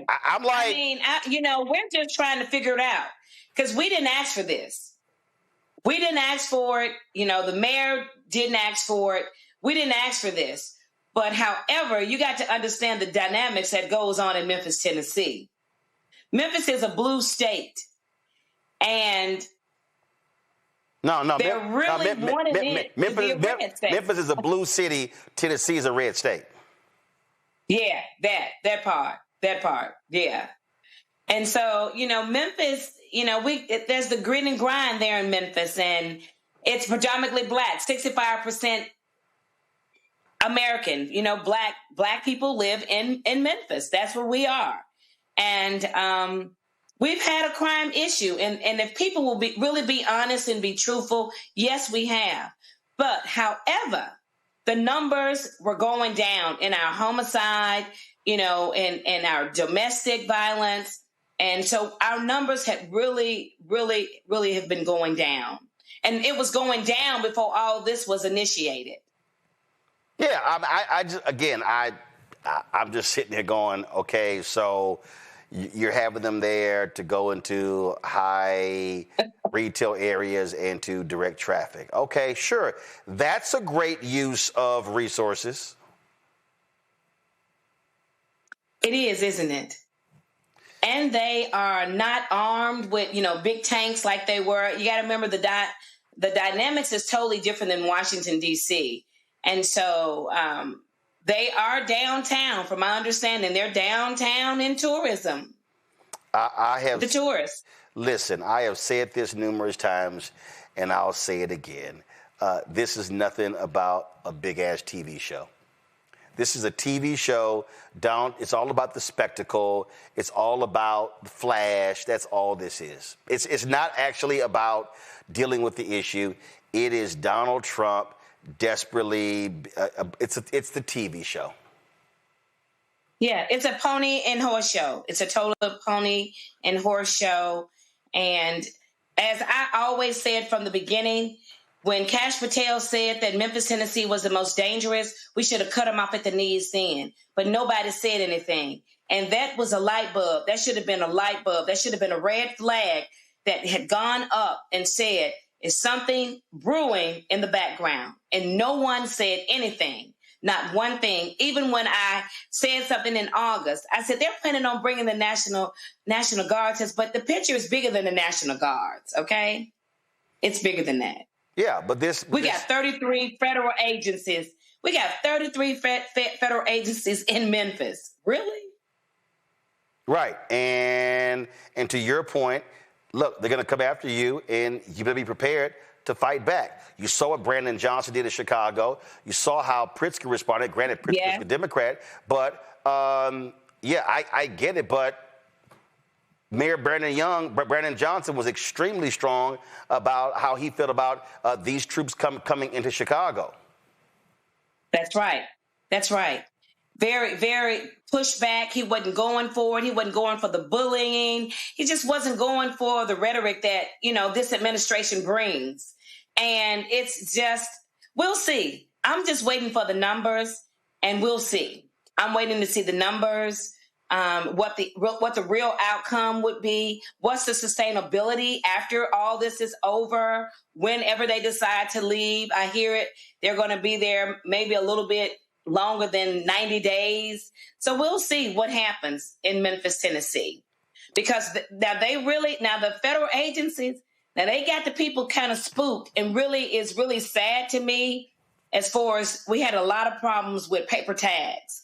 Manufacturing paper tags and people not being registered and all of that. And we have a permitless gun law, which is reckless. So this whole thing to me was a game strategy set up. You're going to make a permitless law in the state of Tennessee. We asked the governor, we asked him to carve Memphis out of this until we get things under control, in which we were headed down the right path. We were getting things under control. However, when you don't have men with balls and you got Dollar General and Family Dollar balls, and you can't stand up and tell them, no, you're not coming. We're doing good. This is the result that you get in your city. Damn. Dollar General Family Dollar balls. Okay. You okay, Matt? Matt, you okay? That's hilarious. That's funny. Matt, you get the first question, the councilwoman. No, come back to me. Candace, come back to me, please. Candace, go ahead. I'll lost my train of thought there. But this is part of the game, right? We know that Trump comes out to be a victor because, listen, if you have the FBI on the ground and they have arresting powers, unlike the National Guard, you're going to have crime that goes down. I mean, anybody with an accent or anybody whose papers are in order one bit, they're not going to be on the streets. So you mentioned sustainability. I'm wondering, what has it been like actually going downtown? If you have been there, what's the atmosphere? Can you take us down there? Well, my office is downtown. It's on Main Street. And so I haven't been downtown since the NG's been here. They got here today and they're boots on the ground. I hear they're visible. However, it's a game. It's a game. And if you're just going to sit back and play this game, because see, it's two games that people talk about. This is just an absolute game. He said that he's coming to save Memphis, and he can't even save himself, never alone save himself. So how he's going to save Memphis and change the numbers? So like I always say, and I will always say, Everybody talk about checker and chess. No, this ain't a checker and chess. This a Ouija board that you playing on. And if you ain't spiritually connected and you can't see where they're going with this, yeah, you're going to fall for the tricks. And you're going to fall for the falsehood and the lies and the rhetoric and all the other foolishness that's going on. This ain't no checker, nor is this chess. They playing straight from a Ouija board. Michael. I'm writing down everything you're saying today. These are one for the books of the Ouija board. I thank you. Thank you for your answer. Yes. All right. Thank you, Councilwoman Cooper Sutton. Yes, straight from a Ouija board. I never heard that one before. The Associated Press back on September 12th reported that Donald Trump said that he decided to send troops into Memphis, Tennessee after Union Pacific CEO Jim Vena, who used to regularly visit the city when he served on the board of FedEx, urged Donald Trump to address crime in the city. Can you talk about that? Do you know anything about that? I have no validation on that. I don't have any validation on that. I don't know if that's one of his, he's a notorious liar. He will lie. Right. So I don't know. Right. Let's call a spade a spade. Right now, for Black Americans, it's very critical for us. And for a Democratic, we are at Memphis is a blue state, so it's very critical for us. And so we got to take everything that they're saying and turn this around and use it and capitalize off of it at the best way that we know how to capitalize off of it. And it is what it is. It's a dog and pony show. That's just what it is. Right. Right. And that was my second point of my question. The community organizations, the community violence intervention organizations that have been working to bring the crime statistics down, things like this. Have they been talking about continuing what they're doing, ramp things up? Has there been talk in the community about what to do on the ground level with the troops there and the 13 federal agencies, things like that? Well, the organization that I have been in contact with, they gave me a list of demands of what they wanted to see and what they didn't want to see. So far with the National Guards. And, people really focus on the National Guard. The National Guard, that's not even our issue there in Memphis. That's not even our problem there in Memphis because they're on the ground. They are not enforcing any kind of laws. They're not toting big weapons. I think they do. Right. They are armed on the side with armed ammunition and, that. But this thing is bigger than what people actually see. Even when Roland came into Memphis that time, I mean, you can feel the energy. And what's happening in Memphis is until you deal with poverty and the root cause and the conditions, until you deal with that and address that, you got a billionaire that you allowed to come to our city and purchase land for some water. Then you allowed him to sneak in here, a 501c3, really? The Chamber of Commerce? See, you got to understand the dynamics of Memphis. Unless you live there, I'm a transplant from Memphis. And unless you understand that you got poverty that has not been dealt with correctly. You got billionaires, you got AutoZone, you got FedEx. Now you got Elon Musk, you got Orgel, you got these big major billion-dollar companies, billionaires that's in Memphis, and Memphis look the way it looks. It should raise a red flag on how the government has been ran and how the politics has been handled. I've only been in my seat for 1 year, 10 months, and 10 days. And let me tell you something. I'm unbought and unbossed. I'm going to call a spade a spade. Until Memphis take control and deal with the corruption from the top, you're going to always get what you get at the bottom. Right. Well, it is Matt, are you now ready to ask the question, Matt? I am, but I'm also ready to move to Memphis and vote for this sister. I have a question for you, though, and that is with the police department that has a black chief and has, I believe, 50+% officers. What is that interaction like between the National Guard and the police, and what are the police doing, essentially, with now the National Guard having a presence in the city? Has that affected their duties? Has that affected how they're patrolling? Anything like that? Well, what I do know, and I've had what I did see before I left the city is that the police and the National Guards have partnered together. So they're walking together downtown. So they're partnering together, from my understanding. Once again, they're downtown. In our highly visible tourist area, but not in the streets of Memphis. They're not in the street. So right now they're in the downtown part of Memphis. Which means that they are not. So you make it make sense. Yeah, which means that they are not in the most impacted areas, and so you claim you're there for the most impacted areas, but you actually are not. Again, it's all about a television show, and I'm sure Ice Barbie Christy Nome has sent more cameras to record what they're doing, so they can churn out more government-sponsored propaganda videos like they did in Chicago. I'm sure. It's just, let me tell you, all this happened so fast. We could have stopped this at the door, but hey, we're here. And so we'll see what happens. We'll see the real numbers. You know, like I asked the chief at our city council meeting, I want to know the numbers, what you're actually doing, the work that you have been actually doing, the data, the work that you have, the Memphis Police Department, the people that's going to be here, that's going to stay here. I want to see actual numbers. I don't want numbers combined together. I want to see what you all have actually been doing since they've been here and the numbers that they have since they've been here. Well, to me, that is a legitimate request. Councilwoman, we appreciate it. Glad you could join us. And we'll be following what happens in Memphis. And again, look forward to having Mayor Paul Young come on the show and talk about it. I will talk to the mayor, and I will let him know that you're requesting his presence, and I'm sure you will get a response. All right. We appreciate it. Thanks so much. All right, folks. Going to go to a break. I'll be right back. Roland Martin Unfiltered on the Black Star Network.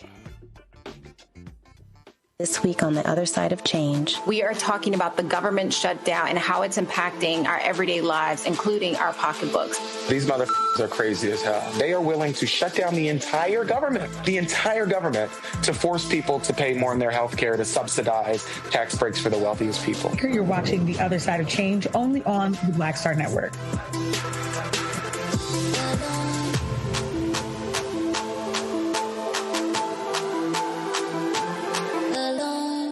Said the quiet part out loud. Black votes are a threat, so they erased them. After the Supreme Court gutted the Voting Rights Act in 2013, Republican legislatures moved fast. New voter ID laws, polling place shutdowns, purges of black voters from the rolls. Trump's Justice Department didn't stop it, they joined in. In 2018, his DOJ backed Ohio's voter purge system, a scheme that disproportionately erased black voters. Their goal, erase black votes and political power. Yeah, that happened. These are the kinds of stories that we cover every day on Roland Martin Unfiltered. Subscribe on YouTube and download the Black Star Network app. Support fact-based independent journalism that centers African Americans and the issues that matter to our community.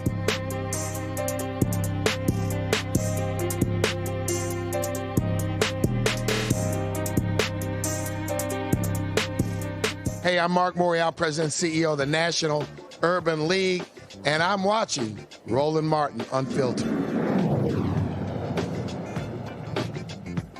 All right, y'all. So you might have seen a couple times during the show the ad Robert De Niro cut for this massive protest that's going to take place October 18th called No Kings. Watch it. The original No Kings protest was 250 years ago.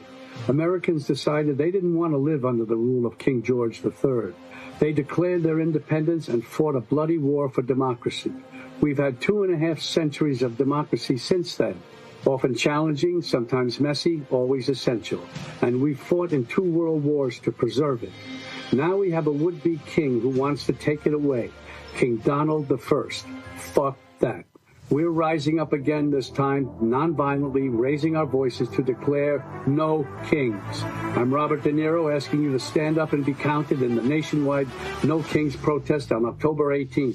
Visit nokings.org to find, volunteer, or host a protest near you. We're all in this together, indivisible, with liberty and justice for all.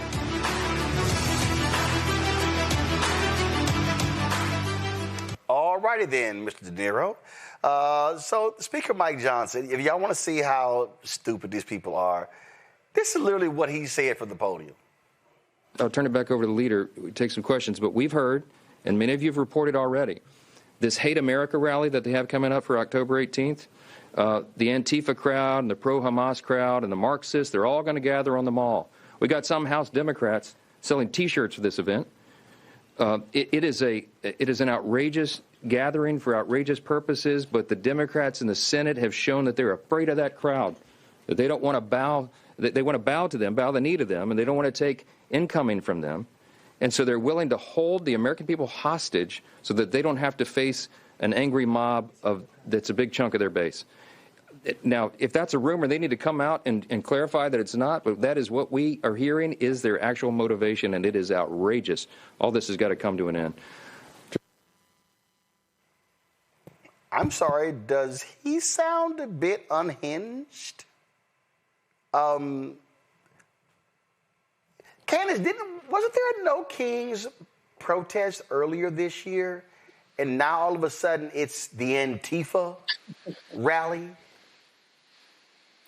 Yeah, we saw this back in June. There's nothing new here. The only thing that's new is, as you mentioned, it's just a new part of the show that they're putting on.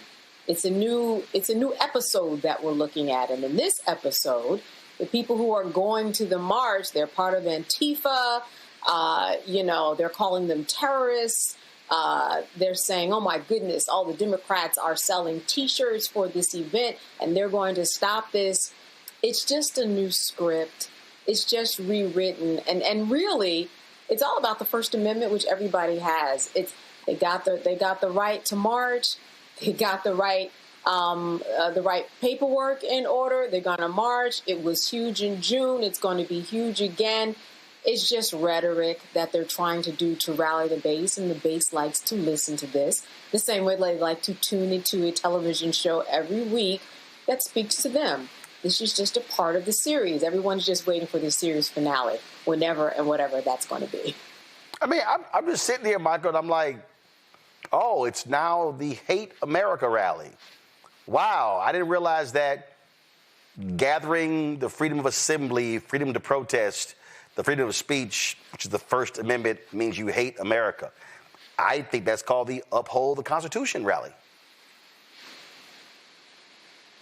Mike Johnson, I have to give it to him. He's one of the best straight-faced bullshitters I've ever seen. And I've seen a lot of them, okay?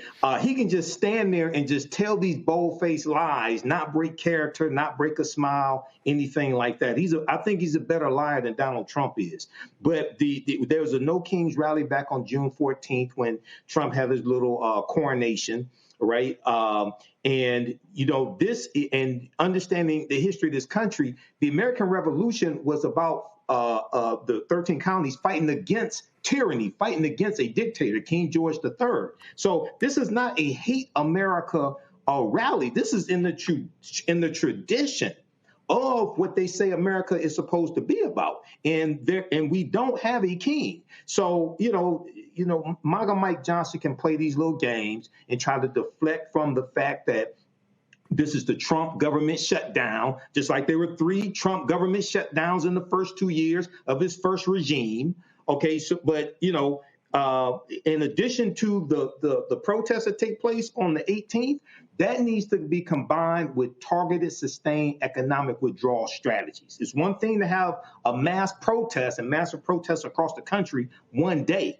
But when you strategically target corporations that help finance these Republicans and put them in power and help finance Trump, like the private prison corporations like Geo Group and Core Civic that are getting government contracts to house migrants, when you strike back with economic withdrawal, as Dr. King told us, to redistribute the pain, that's when you start seeing momentum. That's when you use political pressure points to weaken your opponent and defeat them. I just sit here and just laugh.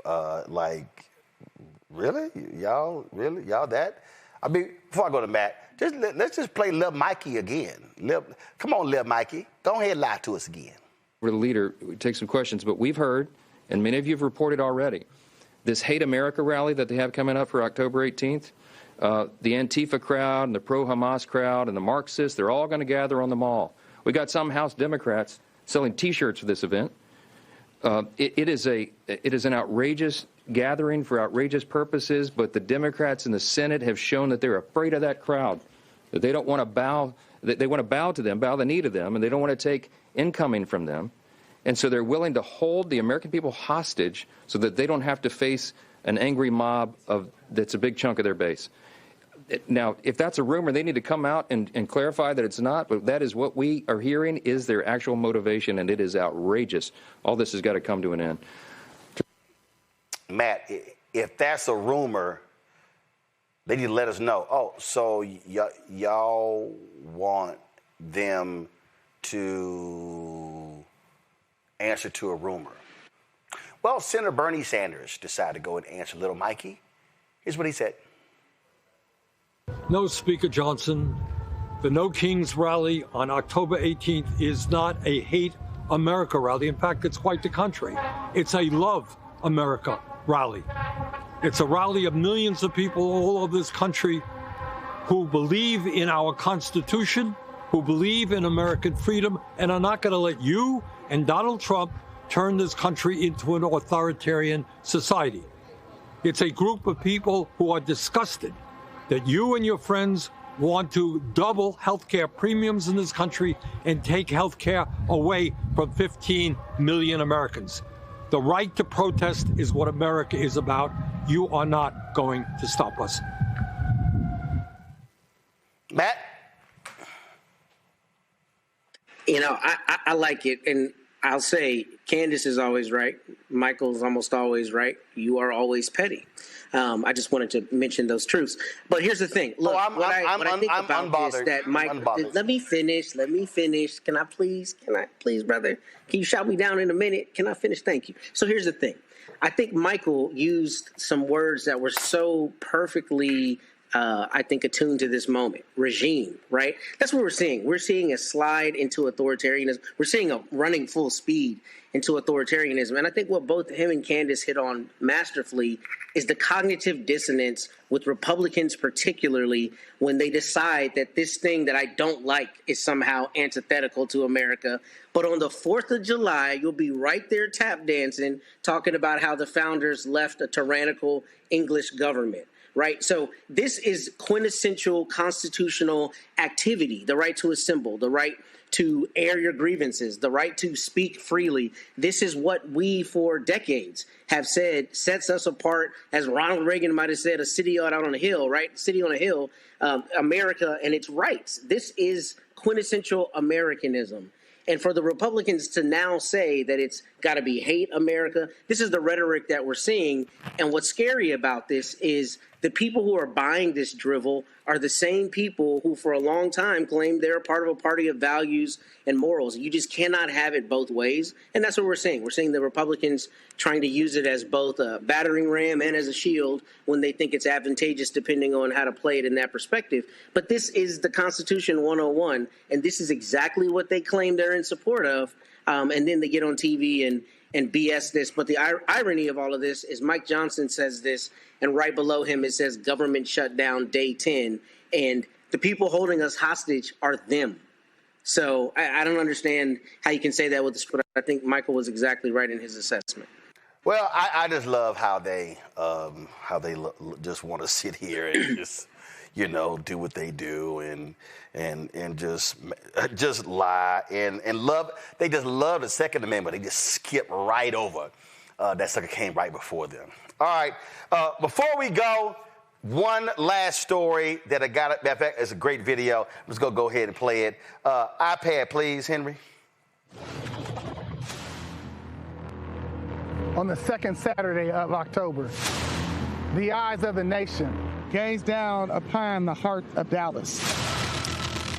195 miles from Norman and 195 miles from Austin. The Cotton Bowl is the 50-yard line that separates two of college football's legendary programs. From the buses rolling through the fair to that long walk down this tunnel. To 3.5 hours of strain and emotion.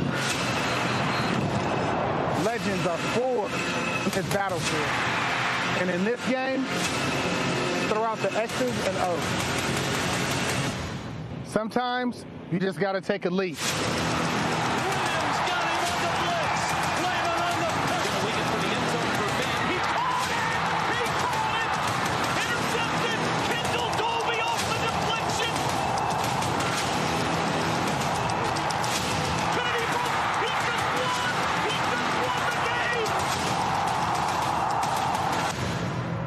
Tomorrow, we take our hat back.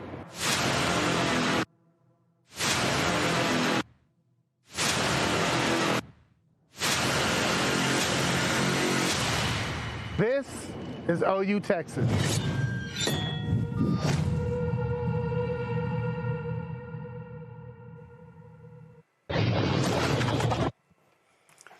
Just want to go ahead and play that for you, Matt. I mean, you know, I know you keep talking about how you went to Howard and it's Howard, HU, you know, all that. But you always flash and hook 'em horns. So I'm going to flash you something today that I ain't going to wait till Monday. 3-3. First off, please don't flash me. Don't flash none of us. 3-3. 3-3. Nah, bruh. By tomorrow evening, y'all going to be 3-3. So I want to let you. Because first of all, you already fell out of the top 25, like all the way out. Like, wasn't y'all like 8? Y'all went from 8 to out. Damn, after losing to Florida. So I know it's October. I don't need to hear any horror stories. No. I'm just stating some facts, right? Are y'all gonna be 3-3 tomorrow? I think we talked about petulant children and bullies earlier on this show. What? Stands to reason, my brother. That might be you right now, but all I'm going to tell you is my beloved parents are at that game. They're going to get that dub tomorrow. I'm glad they got the Dallas safe. Y'all enjoy the game. Your parents going to be at the game tomorrow? For decades. Red River Shootout, yeah. Because they're real about it, and they know Texas getting the dub tomorrow. Let me just go ahead. Let me just go ahead and tell your parents, listen, I want y'all to enjoy the state fair. I want y'all to get some corn dogs. I want y'all to get I want y'all to get some fried Oreo cookies. Don't do it. Because y'all gonna need some comfort food. Y'all gonna need some comfort food after y'all lose. Because Arch Manning, he ain't it. Yeah. So this is the end of the show, right? I'm ready to sign off. Any thoughts? Any thoughts, Candace, Michael? Anything for Matt? Any prayers for Matt? All I'm gonna say is hook 'em.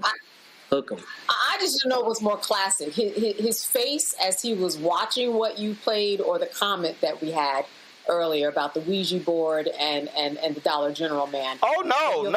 Was classic. Was classic. No, was classic was his text last week. What did my text say? Man, I'm at an event. Don't spoil my dinner with this bull. I was so mad. I was wearing an orange suit, too. That's the worst part. And they took that L. But you know what? Stop. Don't happen. Your ass was wearing an orange suit. It was fly, too. I got you. It was crispy. I ain't going to lie to you. But that's not the point. Don't mess up my dinner with your BS. Please send us a photo of this crispy orange suit. Mm-hmm. All I'm gonna say is we're getting the dub tomorrow, Roland, and you're gonna have to eat your words next week, and we definitely are gonna wax that ass. If I roll a video back from last Friday, you were highly confident y'all were gonna beat the Gators. Hey, but you know what? But at 7:13 p.m. Central last Saturday.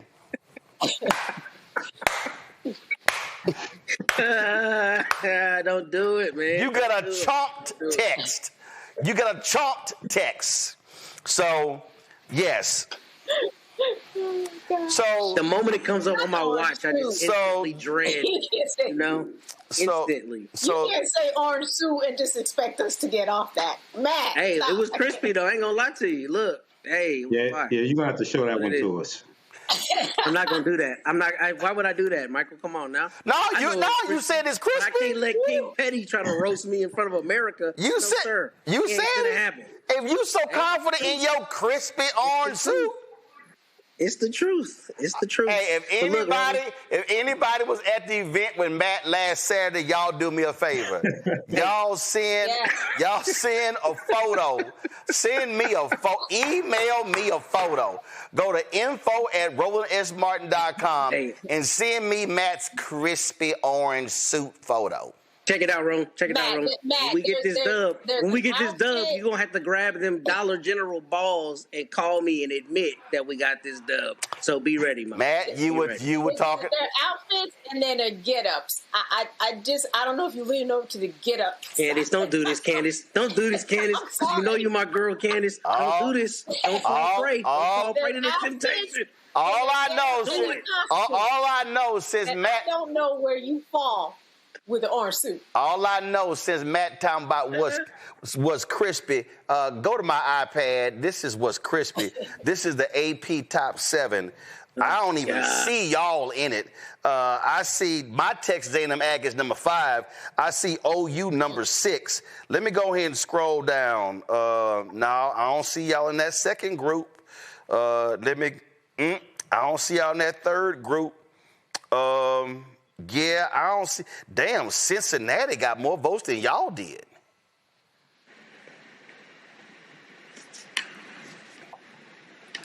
Are you done? I don't know where this is going because we're getting the dub tomorrow. That's what matters. Forward always, backwards never. Okay.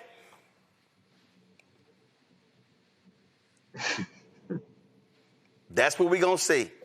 We're going to see this. And then we're going to see horn sawed off. All right, y'all. Yeah, see, you can't even talk. Go ahead and sign off, Charlie Pride. Oh, no. No.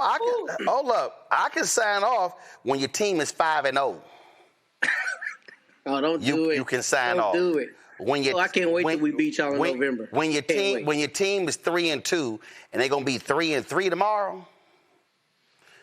Gag them. That's all I'm gonna say. Then you're going to need to order some extra crispy chicken to make you feel good after y'all lose. So it's going to be a lot of comfort food available at the State Fair of Texas at the Cotton Bowl in Dallas tomorrow because it's going to be a lot of orange tears, and they will probably a lot of them are MAGA, but it'll be burnt orange tears.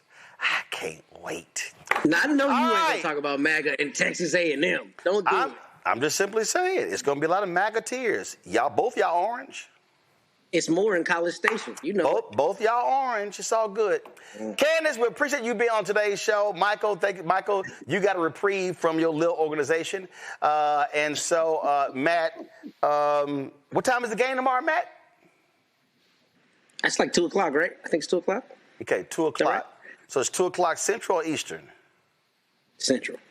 Cool. So you'll be here for me about 5:15 Central tomorrow, Matt. All right. Cool. And I want you to tell America after we get this dub. Okay. Go ahead and tell me. Y'all know Matt ain't y'all know they're gonna lose. And then Matt gonna go in the witness protection program. All right, y'all. Candace, Michael, Matt. I appreciate it. Thanks a lot. Yeah, don't wear that orange. Yeah, Matt. Here we go, Matt. If y'all lose tomorrow, you gotta wear that crispy ass orange suit on the show tomorrow. E2 Brute is all I gotta say to you, Candace Kelly. Yeah, that's right. You should never mention it. That's right, y'all. Hey, it was fly. If y'all lose, you gotta wear that crispy ass orange suit on the show next Friday. I'll do it next week. Okay. Okay. All right. Send it to the cleaners. All right, y'all. I'll see y'all later. Folks, we got to go. If y'all want to support Roland Martin Unfiltered, absolutely do so. First of all, on Monday, I'm going to be live from Georgia. My man Brian Jordan is having his Celebrity Golf Classic, so I'll be live from that tournament on Monday, so look forward to that. But if y'all want to support, first of all, also shout out Edwardswater University. These ain't their colors, but they gave me a black and gold shirt because, ain't nothing there in blue and white or purple and gold or any of that. So that's how they rock it. So they gave me this black and gold shirt. We went to Edgewater University. So shout out to Edgewater University. So again, Monday, I'll be in Georgia from Brian Jordan Celebrity Golf Classic. Support the show, folks. And if you want to give to our show, please do so. Use by Cash App. Use the Stripe QR code. That's credit cards as well. Bottom left-hand corner. Cash App. Again, Stripe QR code. PayPal, R. Martin Unfiltered. Venmo, RM Unfiltered. Zelle, Roland at RolandSMartin.com. Roland at RolandMartinUnfiltered.com. Check some money order. Make it payable to Roland Martin Unfiltered, P.O. Box 57196, Washington, D.C. 2003 7-0196. Download the Black Star Network app. Apple phone, Android phone, Apple TV, Android TV, Roku, Amazon Fire TV, Xbox One, Samsung Smart TV. Be sure to get a copy of my book, White Fear, How the Browning of America is Making White Folks Lose Their Minds, available at bookstores nationwide. Be sure to get the audio version I read on Audible. If you want to, of course, get our Roland Martin Unfiltered Black Star Network swag, please do so by going to shopblackstarnetwork.com. We've got t-shirts, merchandise, hoodies, wall art, mugs, all that good stuff at shopblackstarnetwork.com. All these products you see to my left right here, these all are black-owned companies. These products are available also at shopblackstarnetwork.com.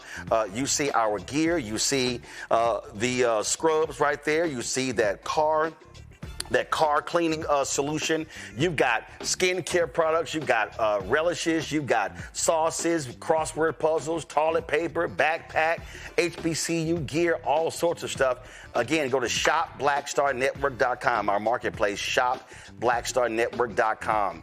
Don't forget our podcast, audio podcast, available on all platforms. You can download, do it through iHeartRadio, go to Spotify, Amazon Music, Apple, all those platforms.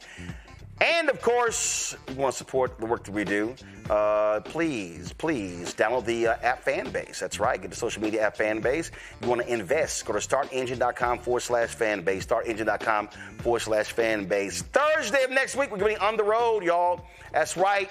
We're going to be at, show it. Let's go. We're going to be doing a broadcast right there, y'all, from Virginia State University. That's going to be on October 16th, 6 p.m. at the Multipurpose Center. Can't wait to be back on campus. I did the commencement there a few years ago and had a great time and look forward to being back. So we'll be at Virginia State broadcasting live on that day, October 16th. Folks, that's it. I want y'all to have a fabulous weekend. Be safe, be well, and we'll see you on Monday right here. Roland Martin Unfiltered on the Black Star Network. How?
News.